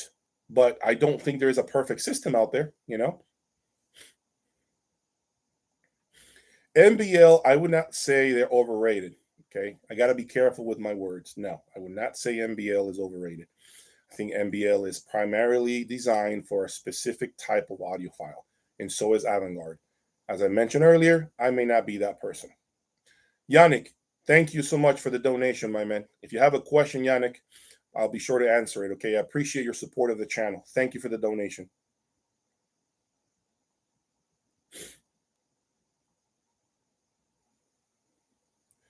NBL audio amps, I know they're very powerful amplifiers. The NBL amplifiers, I just don't think that, for me, I think that I never crossed that bridge. I never really thought about bringing them here. They are primarily designed for their speakers. That does not mean they cannot be used with other brands of speakers, but I don't think anybody has ever done that. I don't think I've ever heard of anybody buying an NBL amplifier and using it with Magical speakers, for instance. Yeah, so the stand, check this out. Okay. Yeah, so look, this stand right here, that stand is a Boulder granite stand. It comes with the 3060. So that is what you use. Boulder includes that heavy stand, like 150-pound stand, granite stand, okay? So that's what it is in there. Yeah.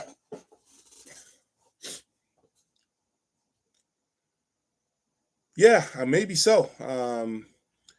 When it comes to everything, when it comes to what we do, when it comes to sound, okay, remember, it's very subjective. You guys decide what you like. I'm not here.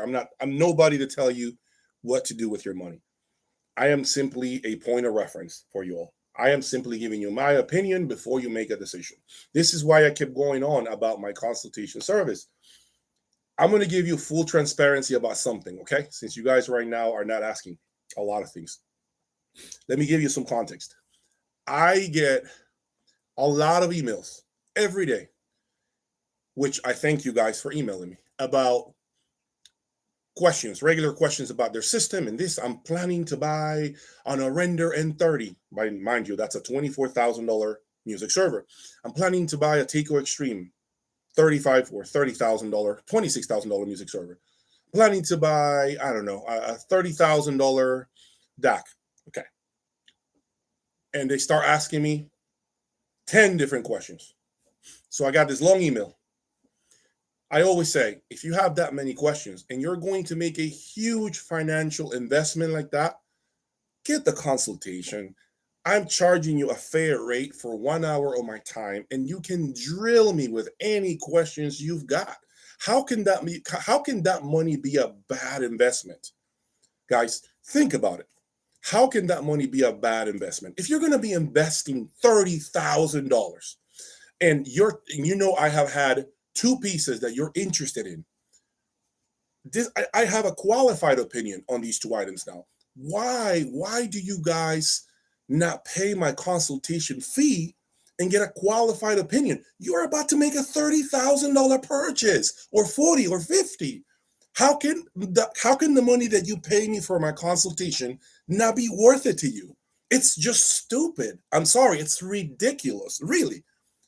And mind you, these are emails with like 10 different bullet points of questions. So I urge you, before you spend a boatload of money, okay, if you buy the wrong thing, I promise you're going to lose more when you have to sell it because you hated it than the money you're going to pay me for a consultation. You guys don't see the bigger picture. Some people don't see the entire thing. So if you buy something from your dealer and you end up being misled, okay, and then mind you, on these consultations, you can come to me and tell me, Jay, I'm being sold this product at this price. Is that a good deal? I'm going to give you the truth. No, it's not a good deal. That's a deal. You should get it. That's a great deal. It's a good piece. Here's why. Let me itemize why that piece is going to work with your system. Then you can go on your way and feel better about spending that kind of money. But if you buy the wrong thing, you bet your ass you are going to lose a lot of money on the used market to sell it and go back to the drawing board to buy something else. So please be smart about this. When I was coming up, I didn't have anybody that can guide me. I didn't have a single person that can come and I can ask questions to with qualified opinions.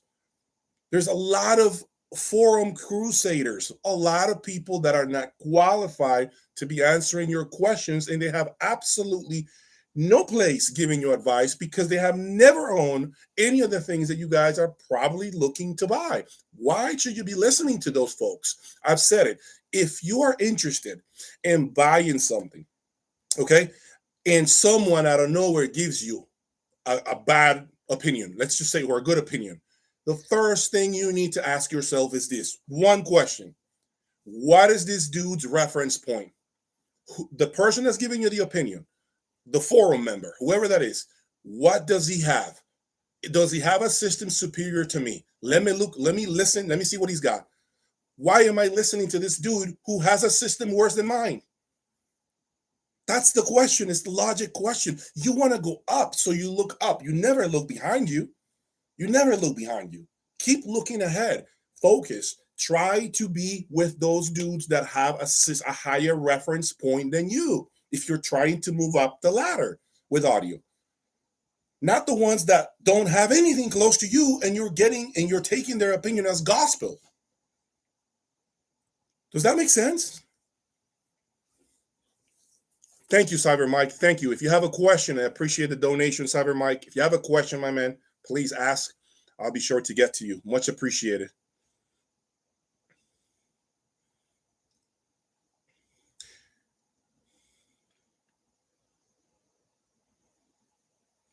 The Boulder 2000 series to me is basically the Griffin Mephisto. The Boulder 3000 is the Apex. The Apex, in my opinion, is the direct competition to the Boulder 3000 series, the Apex and the Commander.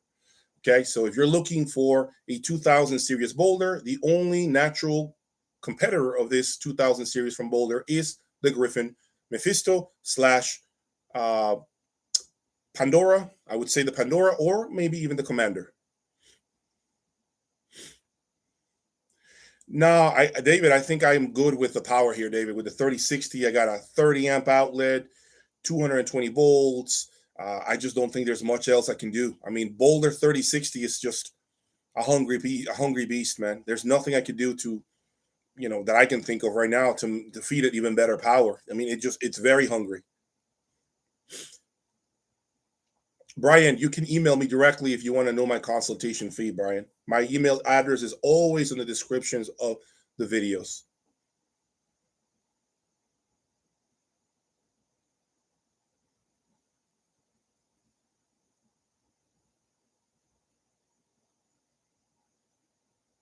Exactly, audio guy. I'm glad you heard me, audio guy. Appreciate you. Thank you for understanding my point here.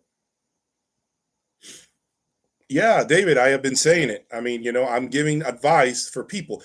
Another typical example that I'm going to give you guys, okay?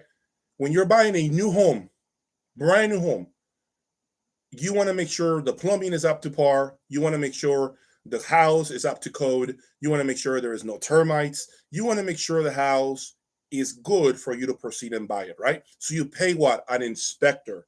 You pay an inspector to come and give you the blessings and let you know the house is good. Proceed.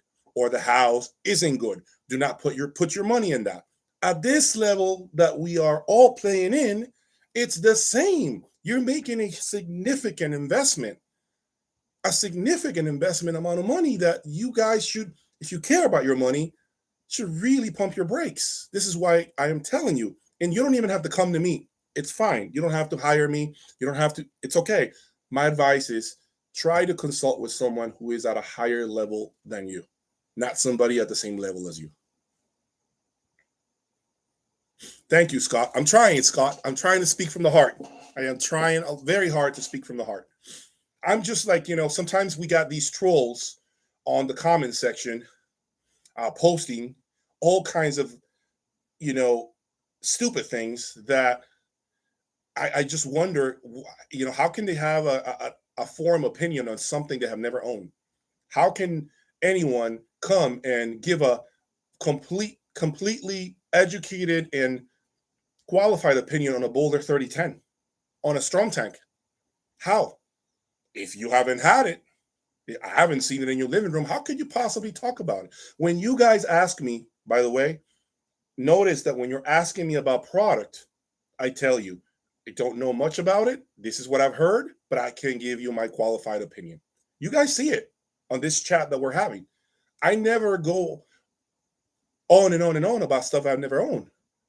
I'm very clear. I haven't owned it. I just have heard this, and that's the only information I can share with you.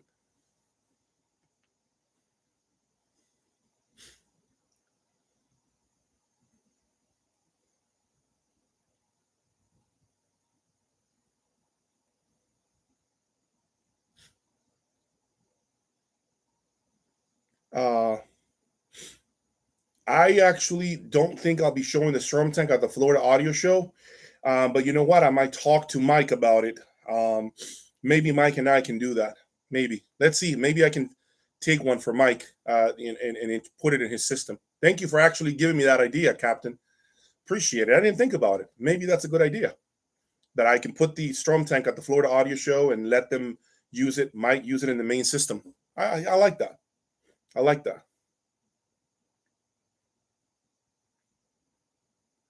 What do you? Okay. Rockport, Emmanuel. Rockport is something that is a brand that's on my radar. The problem is Rockport is going through some changes, and it's been difficult to get product right now from Rockport. I am getting some information from the top that right now Rockport is taking forever to deliver product. Is that true? Again, I don't know. That's all I'm being told. Rockport is right now having difficulties delivering their product. I'm telling you, I'm being transparent. Don't know, can't tell you who told me. That's the word that's put out there right now by some people very close to the brand.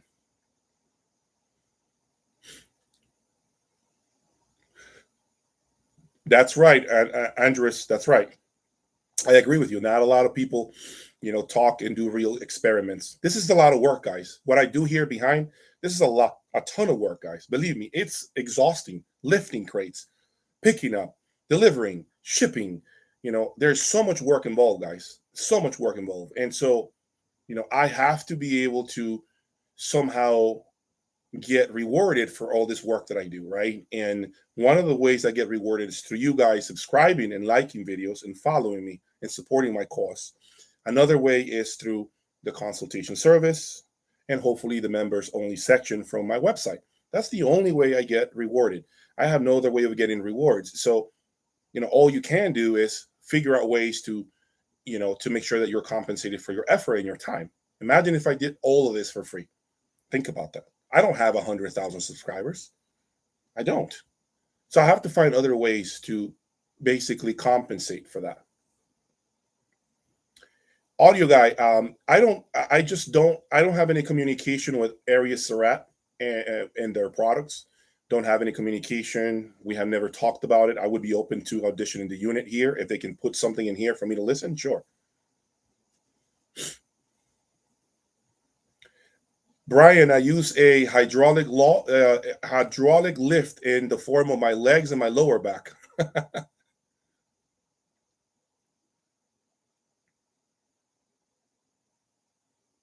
Oh, great question, Jason. What area of hi-fi manufacturing do you think desperately needs innovation? For example, amplifiers, sources. You know what I think needs a lot of innovation? I think the streaming services need a lot more innovation. I think right now the streaming services to me are our bottleneck. I believe there is so much lost due to streaming. I think if we had a device or something that can talk to the music servers faster, so there is less compression, there is a way maybe to get the music as close to the source as possible. I mean, there's so many just hurdles that information traveling from one place to your house goes through, and all the degradation that it goes through, right? By the time we play it in our system, I think we're not even getting close to the full presentation that we're paying for. I think streaming services really need to bring up their game. And I don't know, maybe they can come up with a device that we plug into a router and then that talks directly to their servers. I don't know. I'm just saying, like, I think music servers, I think all this, the streaming services, Kobos, Tidal, Spotify, I think they really need to up their game. There's got to be a way to get us closer to their music servers so that we don't lose so much information.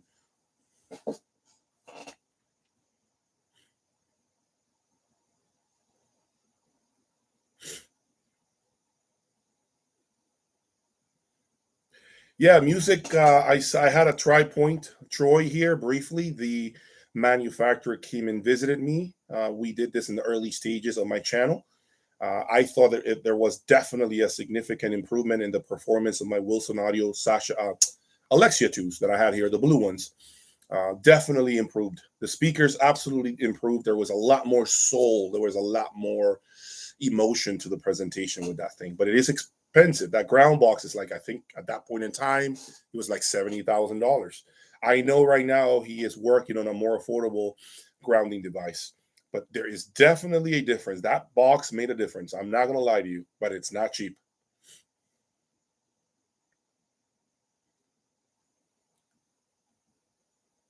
Yeah, I actually heard great things about the Mola Mola Tambaki DAC. I heard great things about that DAC, actually. I had a friend of mine who had it, and he swore by it. He has magical M3s. He's now sold it, but he's waiting for his next move, probably solution. I don't know what he's going to do. So, Scott, right now I don't have a path yet. I'm waiting for the cartridge. My cartridge is not here yet. It's taking a long time to get it. But I can tell you the cartridge will be here hopefully at the end of the month. At that point, I'll have Oz from Let There Be Sound bring me the phono stage and the turntable, and I'll have at that point my ARTESANIA audio stand ready, set up, looking beautiful in the corner of my room.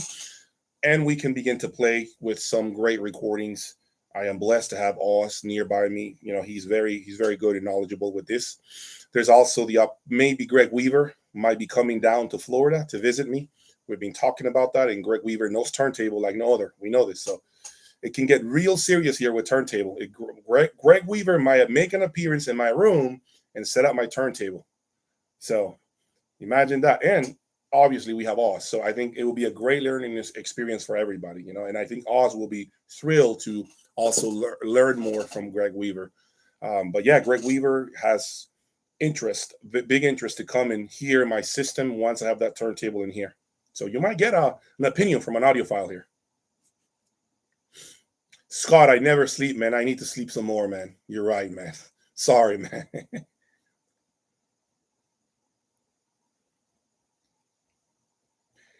Okay, so it's a good question. What value of a system is it worth to get an MSB reference DAC? I don't think it's about the value.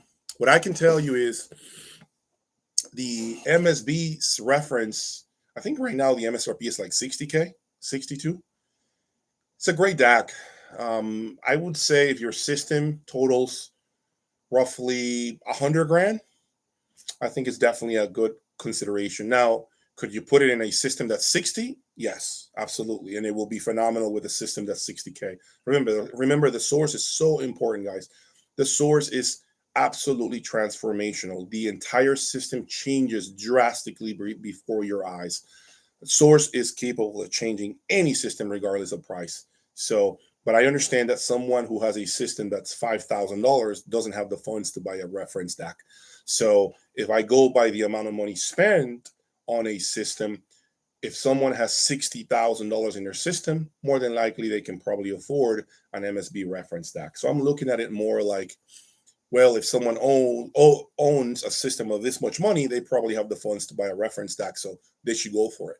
I would say once you hit 50,000 total, I think from there up, I think so. I think you definitely should consider an MSB reference. Headphones, man. Andrews, I use Beats by Dre, man. I use Beats by Dre for headphones, man. Those little Beats Pro earbuds, man, that's what I use, man, when I go to the gym occasionally.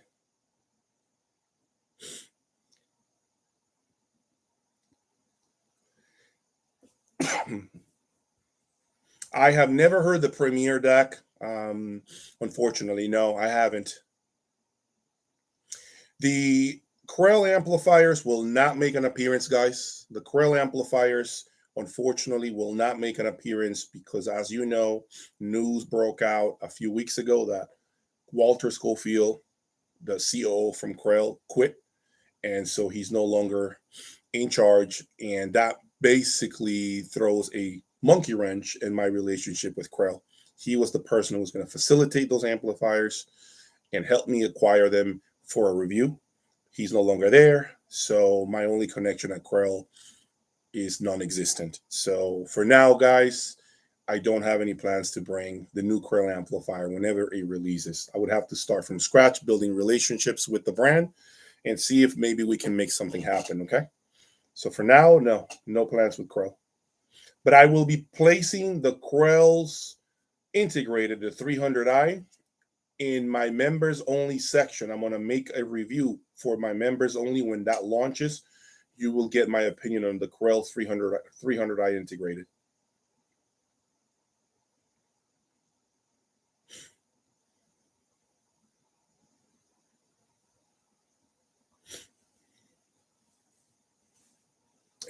Okay, so what else do you guys want to know before we carry on? We're 1 hour and 47 minutes into this.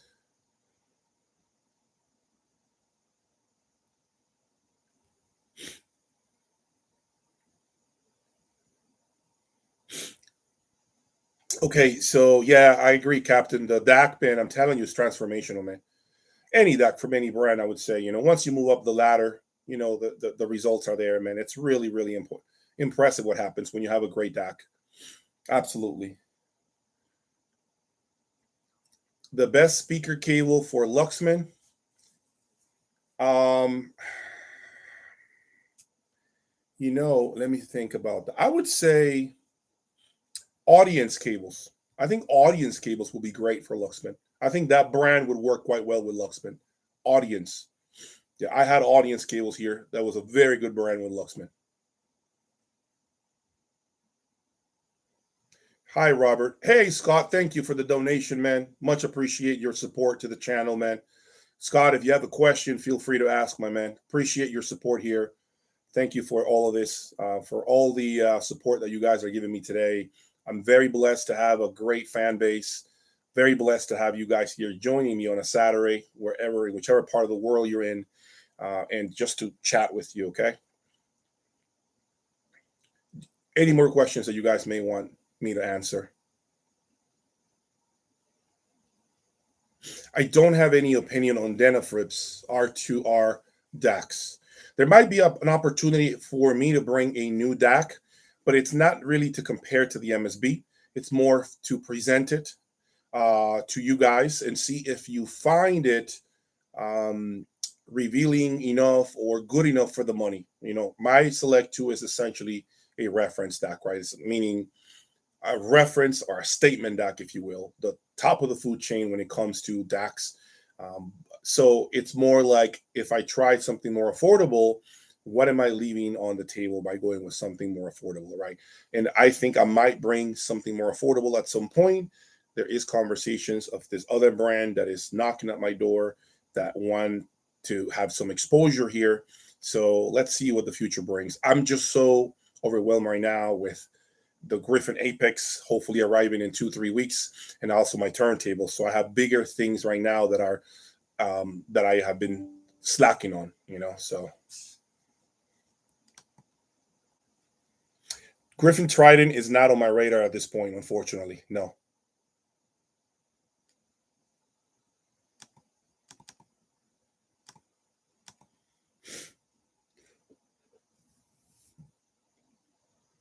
No, you cannot use a STROMTANK for power amps. Unfortunately, the only power amps that you can probably power with a STROMTANK are baby amplifiers, like Class D, maybe something that doesn't suck up a lot of power at once.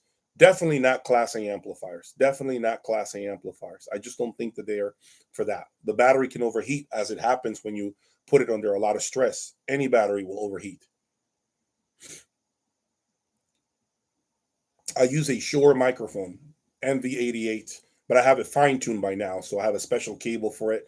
And I know exactly the settings that I need to use every time to get you guys the best performance possible. Yeah, I plan to buy a Crown amplifier, guys. I do. I want to do that. I want to bring a Pro Series stereo amplifier and compare it to a Boulder. I definitely do. That's going to happen. That's definitely going to happen.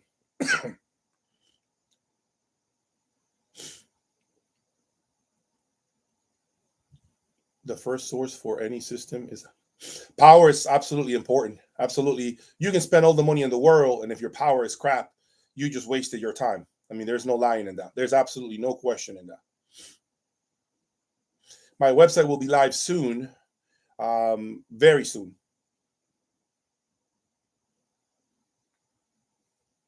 Yeah, absolutely. The STROMTANK, oh, you can use it with headphones. Absolutely. Headphones will be phenomenal. STROMTANK with, if you have a headphone rig with a STROMTANK, oh man, that's got to be mind-boggling.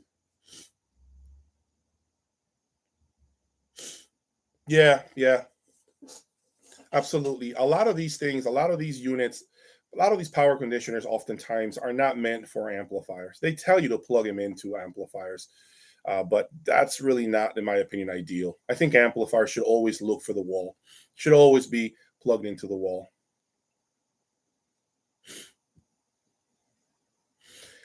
Jason White, I would love to answer that question, but that might be a little too delicate at this point. Maybe that's something for maybe my website or members only section. I have not heard anything about a DCS-L Lina DAC. Never heard of it. Never heard that's even. Maybe I need to do some research on this DCS Lina DAC. Michael, do I consider bringing Wilson Audio in the future? It's not on my radar right now, Michael. Wilson Audio has made a lot of appearances here. But of course, I mean, if I had an opportunity to acquire a pair of Wilson Audio XVXs or maybe even Alex V's, you know me, I'm crazy. So there's always that potential opportunity. There's always that one opportunity. But no, not right now. I mean, I'm pretty happy with the Magic OS 7s. I really am happy with the speaker.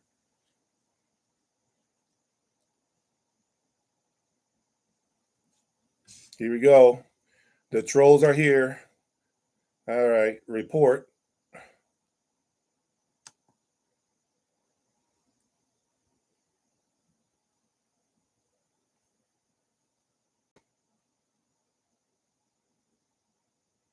Yeah, YG speakers. I hear great things about YG speakers, by the way. YG speakers are supposed to be phenomenal speakers. So, I mean, by all means, YG speakers are supposed to be great, excellent speakers. I haven't had the opportunity, unfortunately, but I am thinking about at some point, owning some YG speakers.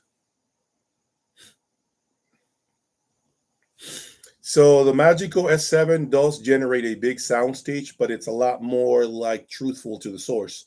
Wilson Audios are naturally speakers that have a massive soundstage. You don't really have to do a lot to the Wilson Audio speaker to present a big presentation, to have something like a big sound. It's more like part of how they sound, right? Their DNA is that way. Magic was not. Magic was more like, if the song sounds big, it's going to sound big. If it's not going to sound big. If the song is in between the speakers, that's all you're going to hear. As I said, they're not colored speakers. Magical speakers are absolutely clear, no coloration of any kind. And that's something that you may like or dislike, depending on the type of audiophile that you are. I personally am starting to appreciate more of this DNA, because I start to hear things that were probably normally absent in other speaker design. And so I am enjoying the journey. And also, I think that the S7 is allowing me to evaluate a lot of different amplifiers, preamplifiers, cables, everything. This is why I told you guys, don't spend money on an Ethernet cable, right? Why do you think I told you? Do not spend any money on the Ethernet cables. Why do you think that is? Tell me why. Because I heard it through a crazy revealing system. And if my system, I'm telling you, I hear a difference, but it's minute. Unless you have something at the level of my system, you have no business looking to buy $3,000 Ethernet cables. Again, my opinion. No business buying $3,000 Ethernet cables. Buy a great Cat 8 Amazon Ethernet cable and be done.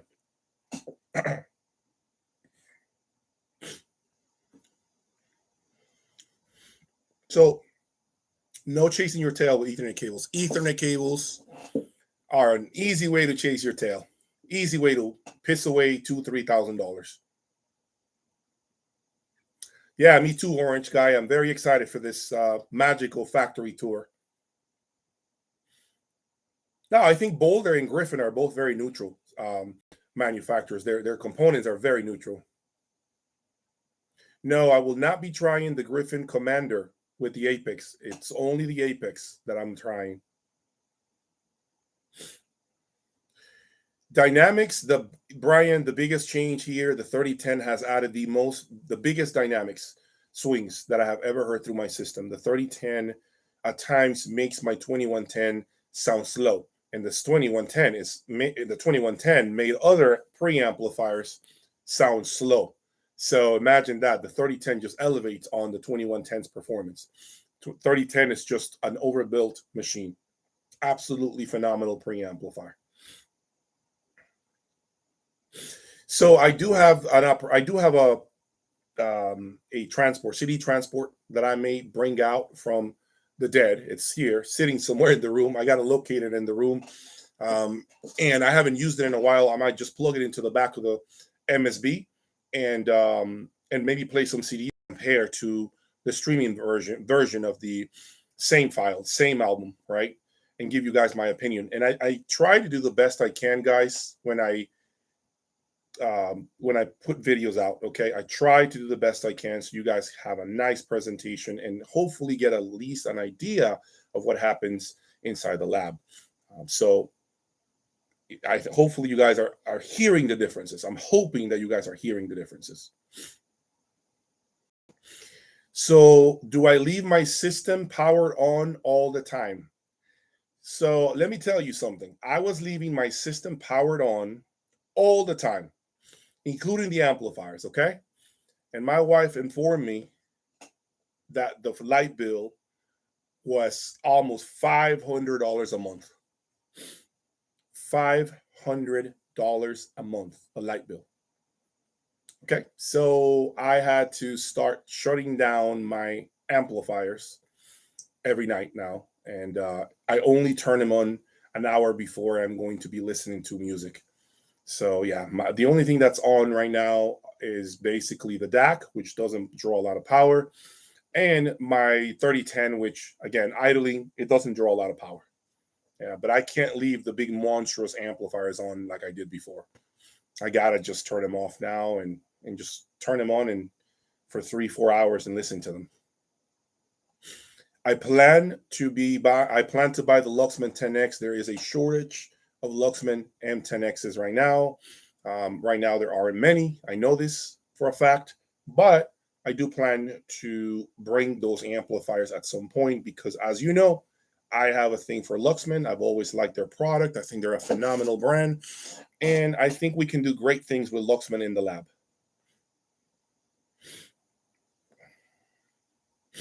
Yeah, she does. Definitely. She lets me do what I do here. No question about it. Never have a question here about what I bought or why did I spend so much money or that I have to hide the money to buy a product or that I have to lie why I bought X or Z or Y or never have any questions from her when it comes to products. I can buy whatever I want. I can try whatever I want. She just sees boxes arrive and she just says, there's a box at the door for you. That's it. Doesn't know what it is, doesn't care to know what it is, doesn't ask questions. I can bring the entire Best Buy store into my room and she doesn't care. It's like She doesn't care for it. She definitely doesn't get in the way of what I do at all. At all, ever, never, never. Doesn't matter how loud I play my system. Doesn't care how many hours a day. She doesn't care about any of this. Like she basically just lets me play however I want.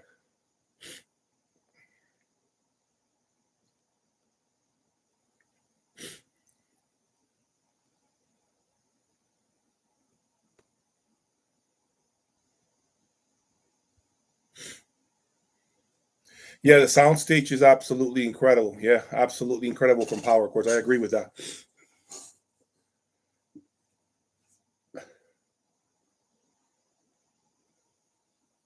Yeah, I plan at some point, maybe in a different home, I could have a second room with a $30,000 to $40,000 system, and at that point, David, I might become a dealer because at that point I'm maintaining two separate rooms, so I might as well become a store.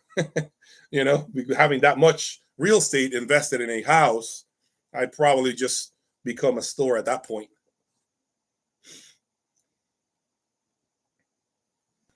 My preference for I like Boulder. I like Boulder still, Ed, for what you mentioned, from all the options you mentioned. Sorry.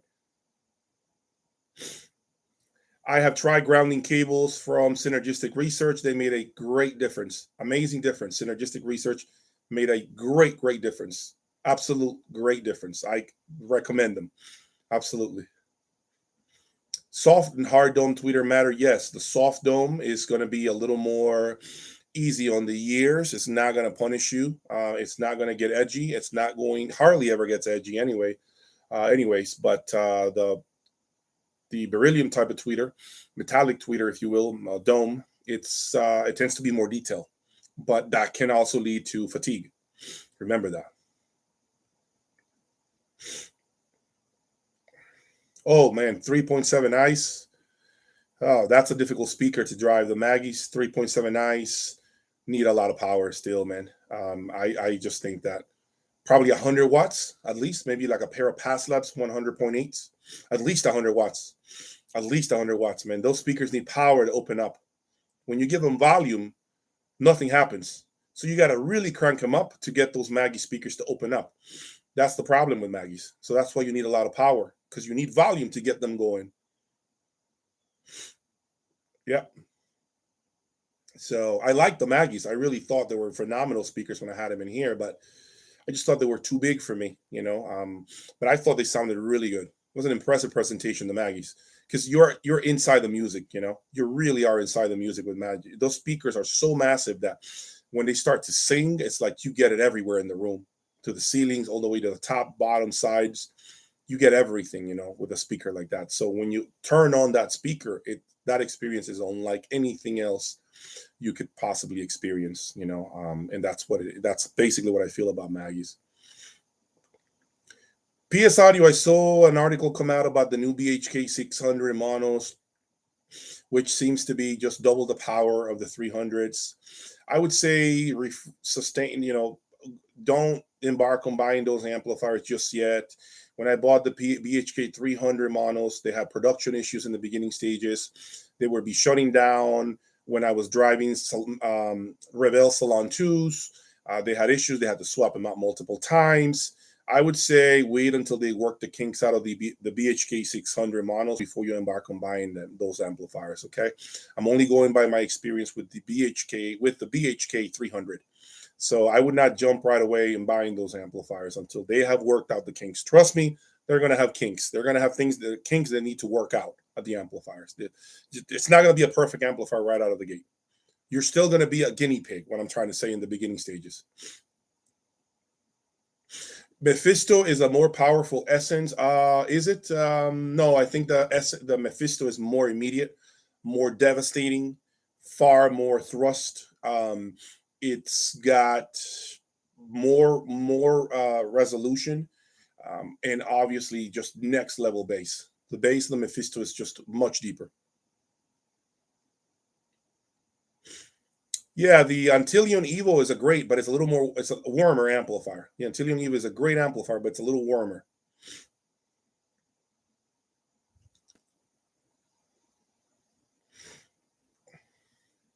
How did I sell my wife an idea of sinking so much cash into your playroom. I don't sell her anything. I just pay my bills. I'm a responsible husband. I don't have to, really give her details on how much I'm spending. Ever since we got married, I have been the one controlling the finances, making the decisions to, as far as what we should be buying, not buying, and it's worked like that, right? So we don't have even joint accounts. So it's, some people when they're married, they want to have joint accounts. Some others do not. We happen to be a marriage that doesn't have joint accounts. I know what my bills are. I know what I'm responsible for. I'm making sure that I pay those bills. And remember, what I do also is, like a business too, right? So I am doing a YouTube channel. So there is incentives for me to keep buying more equipment. So I don't really have to sell her on anything. She understands the nature of what I do. She understands my, what I'm attempting to do every day. And I'm not like one of you guys in the sense that you guys buy, but you're not doing what I do. You guys are not buying and selling. You guys are not testing. You guys are not doing all the things that I embark on at the level that I am. So I think that's the difference, right? If I was like one of you guys where you're buying one component a year because it's a new toy, then maybe things will be different. But ever since I started going out with her, I was into this. So she met me like this, and this worked so far for us.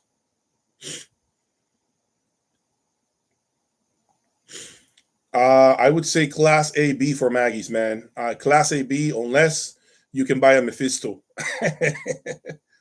Mephisto's great.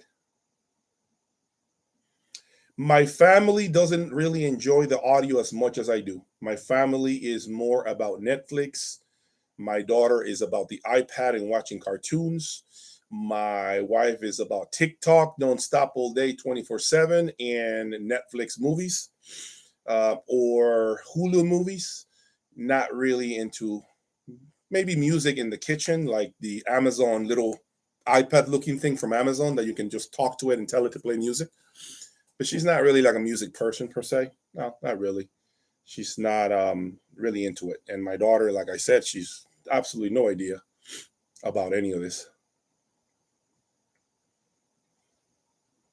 I have never contemplated any sort of crossover setup because I don't want to complicate my system. And I also don't think that aesthetically it looks pretty. I think it's too much tinkering for me. I am not a personality that loves to tinker a lot. I like to tinker like things that are easy to tinker with, for instance, a footer or a cable, but not when I have to start doing tiny adjustments to the crossovers and getting very, very OCD like Mikey, right? I'm not at that level. He's a little more OCD with that. And I think that's a personality thing. I'm not criticizing what he does. He loves what he does. And I just don't have it like that. I don't have it in me to be that way.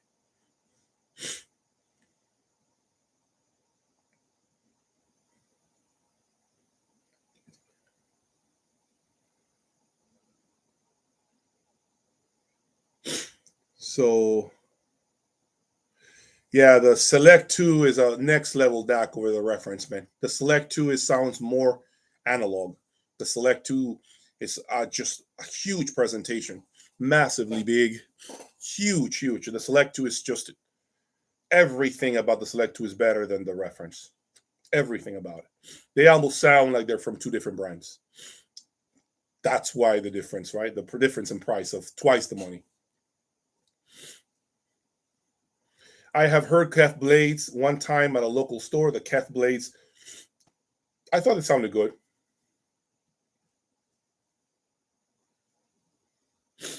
Biamp or Triamp in the future? I don't know. I mean, I'm not sure what you're asking. Biamping speakers? I've done it before. I think things sound better when you buy amp speakers for sure. Absolutely.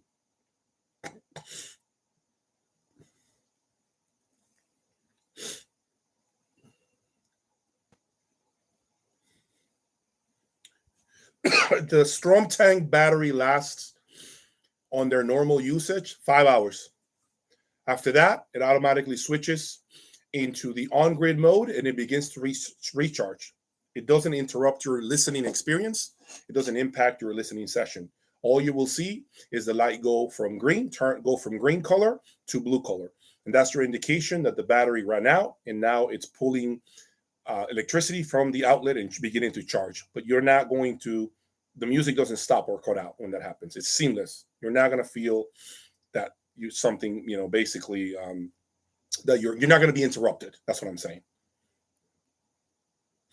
I have no experience with electro companion power amplifiers. I don't have any experience with that brand, unfortunately. I'm open to all these brands, guys. If you guys have connections in the industry, or if you're a dealer, or you're a manufacturer, or you're a distributor right now watching this, if you feel your product is worthy of being in my lab and being displayed on my channel, and you really want to give it a shot, a legit shot that is beneficial for both of us, you know what to do. Shoot me an email. My email is on every single video, on the description of every video. Reach out to me. Okay? It just has to make sense for both of us. And I have to believe in your product. I have to believe in your product. First and foremost, I have to believe in what you're doing. Yeah, I'm actually considering doing an A and B with and without the STROMTANK. I am definitely considering that. I have heard Karma speakers. They are phenomenal and they are gorgeous looking speakers. Gorgeous speakers. That said, I still believe the best looking speaker I have ever seen is the Sonos Faber Aida, followed by the Magical M6. That's a toss-up. Toss-up. Magical M6 or Aida, to me, are right there in terms of the look. They're both just beautiful speakers. The STROMTANK battery life is approximately 20 years. It'll be a long time before you have to worry about a STROMTANK battery. Long time. Esoteric brand. The Japanese brand Esoteric is an amazing brand. I feel that the Esoteric brand lately has been coming out with some great products, more affordable products. A lot of streamers. I've seen streamers and things of that nature. But I haven't had much experience after I sold my Esoteric K1, I think Grandioso K1X, I think, or K1 maybe. Can't remember the model number, but that's the last experience I've had with Esoteric. But I have heard great things about Esoteric. It's definitely overbuilt stuff, the way only Japanese people can do. I am not really contemplating any sort of tube stuff right now, Loney. Unfortunately, right now, I'm putting a stop to tubes right now. I want to concentrate on this upcoming turntable and, of course, the Griffin Apex. To me, those are the two biggest things. Plus, of course, my factory tour of the Magical facility in September. So I have the Magical tour in September. I have the Griffin Apex arriving in September, the turntable with everything else in September, and the Capital Audio Fest in November. So those are my main four big things right now coming up. Everything else is just probably just not as important. I am considering a trip to Germany next year. That is something that is on my radar. A Germany trip is absolutely something that I want to do, no doubt. Yeah, I definitely want to get out there and meet my European followers in Germany. Without a doubt, guys, that's something I want to do. I want to meet some of you guys in Germany, some of you guys who can see me in person. Never been to Germany, would love to be in Germany and see what the country is about. And obviously get to see brands that we never see in the US. Maybe I find a brand that I really love and I can represent the United States and I can be the importer for. Maybe I could become a distributor by going to Germany and locating brands that I feel have been overlooked, because that happens in the industry. That happens all the time.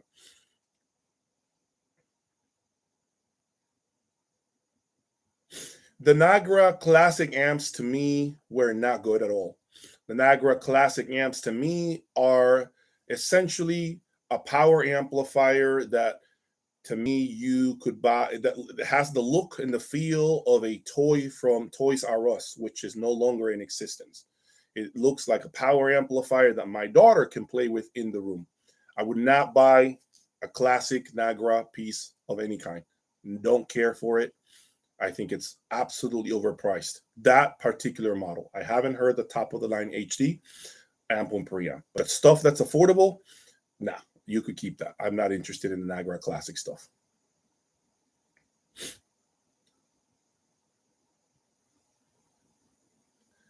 EMM Labs, I haven't heard it, but I hear it's very detailed stuff, and it's supposed to be built by a guy who designed this entire DAC.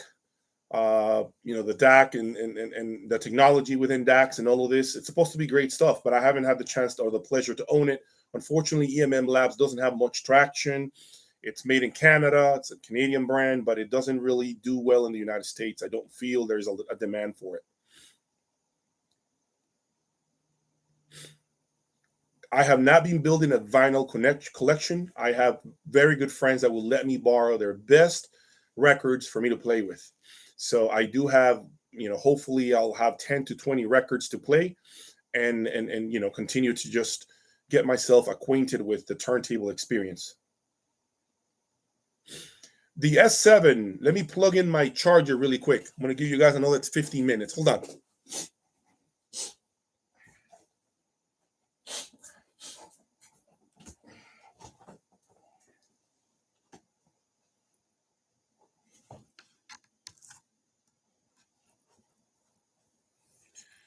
All right. The S7 over the M3. I think that the S7 and the M3 are very different speakers. I think the M3 is a more refined, loud speaker than the S7. But if you put the M3 in a large room, I think that the S7 is probably going to be the better speaker. I think the S7 can scale larger. The S7 throws a massive soundstage that I don't remember the M3 doing. And let's not even talk about the bass. The bass of the S7 absolutely smokes, in my opinion, the M3's bass. The S7 absolutely clubbers the M3 when it comes to the low registers. It's not even a close conversation, folks. Not even close. So it depends on what you're looking. If you're looking for a more complete speaker, the S7 is the more complete speaker. But if you're a person who's looking for refinement, you're going to be listening to quality recordings, low volumes, even moderate volumes, and you're not necessarily that person that has the need for those low registers that come out and touch you, and to you that's not really that important, I would say, the S7, the M3 will be the better speaker, but the S7 to me, for the money spent, is probably a more complete speaker. But I don't know if it's better for some of you guys. For me, in my room and my music preference, I definitely prefer the S7 over the M3. But that does not mean the M3 is not a good speaker. The M3 is no joke. I've had it twice. It's a great speaker. It's an amazing, refined instrument. Has a lot of amazing attributes. More technology. It disappears into the room. But when you hear the S7 and all the crazy dynamics and the massive bass, and then you put an M3 in the middle, then you're going to realize that the S7 is just an animal.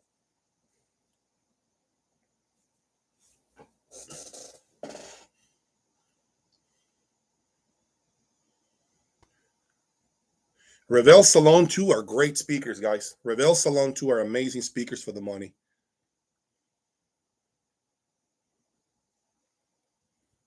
Yeah, I could. Let me see. I have never tried it. No, I've never tried CH Precision brand, Patrick. Never tried CH Precision brand, unfortunately. Robert, I've already spoken about the silver discs that you see there on my 3010. When this streaming is finished, you can circle back to this video and then see my take on what these silver plates dampers are about. I explained it in a lot of depth. Yeah, Perliston speakers at Expona. I heard him. What did I think about the Perliston speakers at Expona? I heard him. They had some subwoofers there with the speakers. I don't know, guys. It was not my favorite presentation. I think that the Audio Vector was a better speaker. It's a lot more clarity with the Audio Vector, if you're asking me. But I didn't spend a lot of quality time with the Perliston speakers. So my opinion comes from a very brief exposure to that speaker in a room in which they may not have been performing at their better, at their very best. So, but yeah, I wasn't impressed in that particular room, that particular show. I thought the Audio Vector was just better.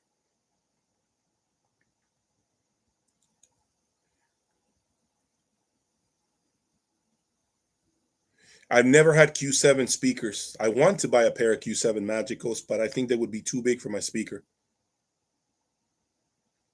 Top European brands in amplification. I think right now the leader in amplification from the United States is Boulder, and I think the leader in amplification in Europe, at least that I have had personal ownership of, is Griffin. I'm not saying that Darziel may not be better. I'm not saying that CH may not be better. I'm not saying any of that. I haven't owned those brands, so I'm going to go off of what I have owned. And I think it's Griffin and Boulder right now, the two top leaders in amplification. Constellation I think, follows Boulder right after that. You have Dan Agostino with their Relentless. You have a lot of other brands that are, in my opinion, are great brands too. But those three right there are, to me, the leaders of the pack. Boulder, Constellation, and Griffin, to me, are the leaders of amplification right now. Right now, to me. I do not know of Thrax yet. No, I don't know. Shunyata cables are great cables. I had Shunyata cables for some time. I had great experiences with Shunyata cables.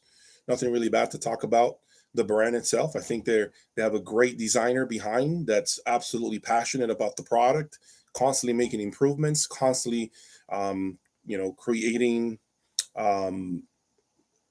basically, there's more, what's it called? The word I'm looking for. New findings. He's always exploring and being a pioneer of cable design. I think he is always creating awesome things, and I know there is more things coming up from Shunyata that haven't been released. So I'm eager to see more from Shunyata for sure. I have Audition NBL products. As I mentioned, I don't think NBL products are for me. I don't think it's a great product for me. I'm not interested in it. I didn't like what I heard, but it could be a matter of maybe I don't like the big system. Maybe I like the smaller NBL. Maybe I just simply didn't like the big, massive $300,000 system. Maybe I need to hear the more affordable one. Right now, my STROMTANK is using a stock cable into the wall, and my DAC is using stock cables into the STROMTANK, and my Orender is using a stock cable into the STROMTANK. So right now I'm running stock cables into the STROMTANK, and I am going to shoot a video today of the system without transparent Opus speaker cables, and I'm going to use Griffin Vanta speaker cables for the system. So I am removing the Opus speaker cables. Everything else will remain the same, and I want you guys to give me your opinion once this video hits, once I release it later today or tomorrow. So I want you guys to just understand what comes, what is being presented in front of you when I make that particular change. I think it should be drastic. I like what I'm hearing, to be honest with you. Yeah, you guys are going to be very impressed with this next video. I promise you. You guys should definitely tune in. Next video is going to be very impressive. I promise you what I'm hearing. I am starting to feel that maybe the Boulder 3060 may not be too fond of the network box in this transparent Opus speaker cable. I am starting to feel that either that or maybe the calibration of the cable isn't 100% perfect for this Boulder amp.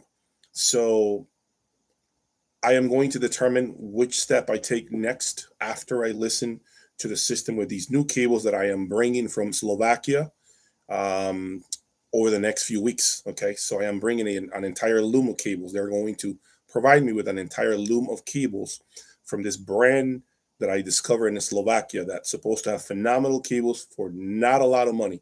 Okay, so my next journey will embark on finding cables that are not outrageously expensive, but that they deliver the goods. Okay, so that's one journey I want to embark on. Can I find cables that really blow my mind and that are not the typical $20,000 power cord, $40,000 speaker cables? I am embarking on finding cables that MSRP for like $10K or less.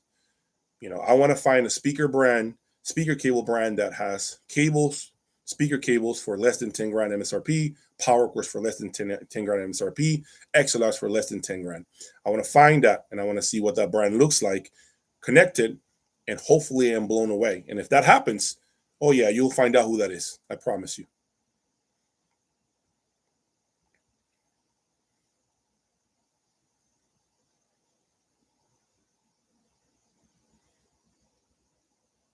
No, I'm not looking for brands. To be honest with you, right now, I think if I ever look for brands, I'm gonna have to travel to Germany, to the Munich show. I don't think I can find brands in the United States. I am very picky. I don't represent something that I don't believe in. Number one, I think that if we were honest with each other, remember, I don't have a storefront. I don't have a location that you guys can come and audition. I live, in my home. This room is in my home, so I want to represent those brands that I believe, that I truly believe in. Okay, and so far, again, I am representing, Artesania Audio and STROMTANK. So it's not a lot, right? It's very little. I haven't really decided to take on a cable line because of the fact that I don't want to represent a cable line that retails for $40,000, $30,000. I am not interested in that. I am locating value, and I am going to locate a cable brand that is not expensive, not ultra cheap, somewhere in the middle, and that can be the sweet spot in many systems. So that's going to take me some time, guys, to locate. But I think that hidden diamond in the rough is there. I just need to locate it.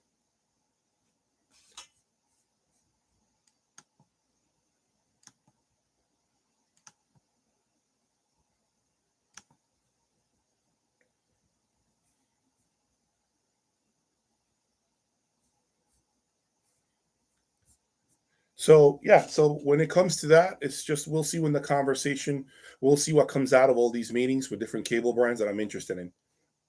More than likely, it's going to be a brand from out of the country, if I'm being honest.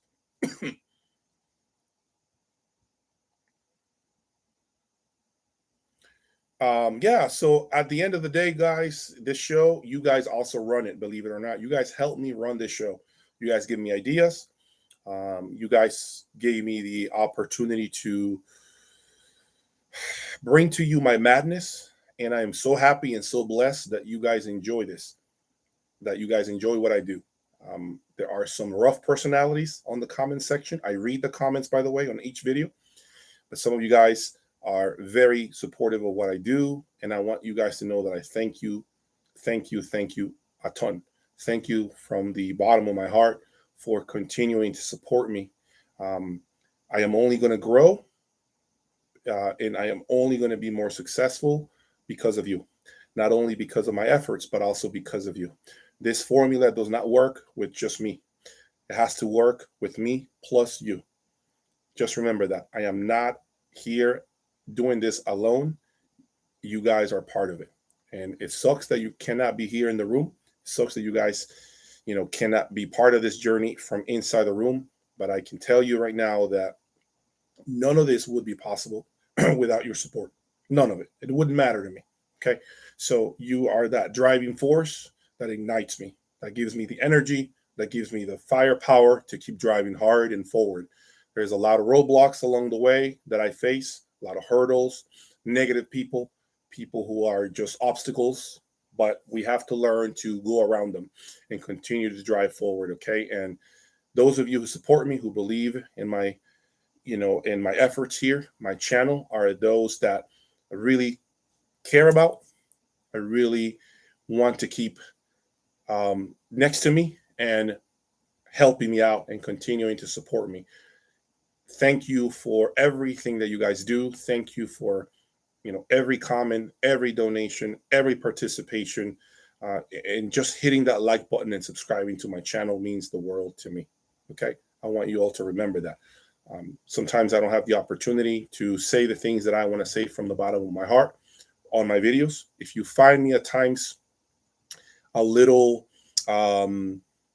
maybe too serious on a video, or maybe too not friendly, or maybe too not angry, but just probably a little distant, I want you guys to know that that is not, I want to apologize, number one, but I also want to tell you that it's not my intention to be that way. It's just that you got to remember what I do is no joke. It's very difficult to do what I do, holding a job, selling stuff, buying stuff, moving stuff around the room, creating content, editing video, and then dealing with a lot of the trolls online, a lot of the negative comments, a lot of the negative people. At times, it can get to you. I'm human. I'm only one person. So if I have ever offended you, if I have ever made you feel like shit, if I have ever made you feel like crap, if I have ever said anything that didn't feel right, I'm here in front of the camera telling you my apologies. I'm just one man trying to work. One man trying to do it all by himself, and dealing with the good and the bad is something that is not for anybody, and I need to learn to be better every day. And I need to learn to delegate and be able to just not get involved in the negative narratives, not get involved with those that are clearly against me and my efforts. Okay. So, I hope that you guys have, like what I have done so far with my YouTube channel. I have a lot more coming your way. And all I can ask again is to keep supporting me and giving me that energy that I need, that feeds me day in, day out, to keep doing what you do. Because again, none of this would matter if you all right there, all of you, weren't there. None of this would matter. I can assure you of this. None of this would be possible without your support. Believe me. Once again, my apologies if I've ever made anybody feel like crap, or made a comment, or insulted anybody, or if I have ever had a moment throughout my journey, this is my opportunity to say, my bad, my apologies. Let's keep driving forward. Let me get better at this. Let me be better every day. Let me give you more of what you want and less of what you don't want. Okay? We got a deal? I hope we got a deal, guys. Anyway, I hope you guys have enjoyed this live stream today on a Saturday afternoon here, and that hopefully I got to answer a lot of your questions. Thank you for your time, your support, and thank you for just giving me that energy that I need every day. Okay. Until the next time, please continue to support me and subscribe. Like this video when it ends, this live stream. Just hit the like button for me so that people can watch it. Okay. Take care, and I'll talk to you soon. Bye.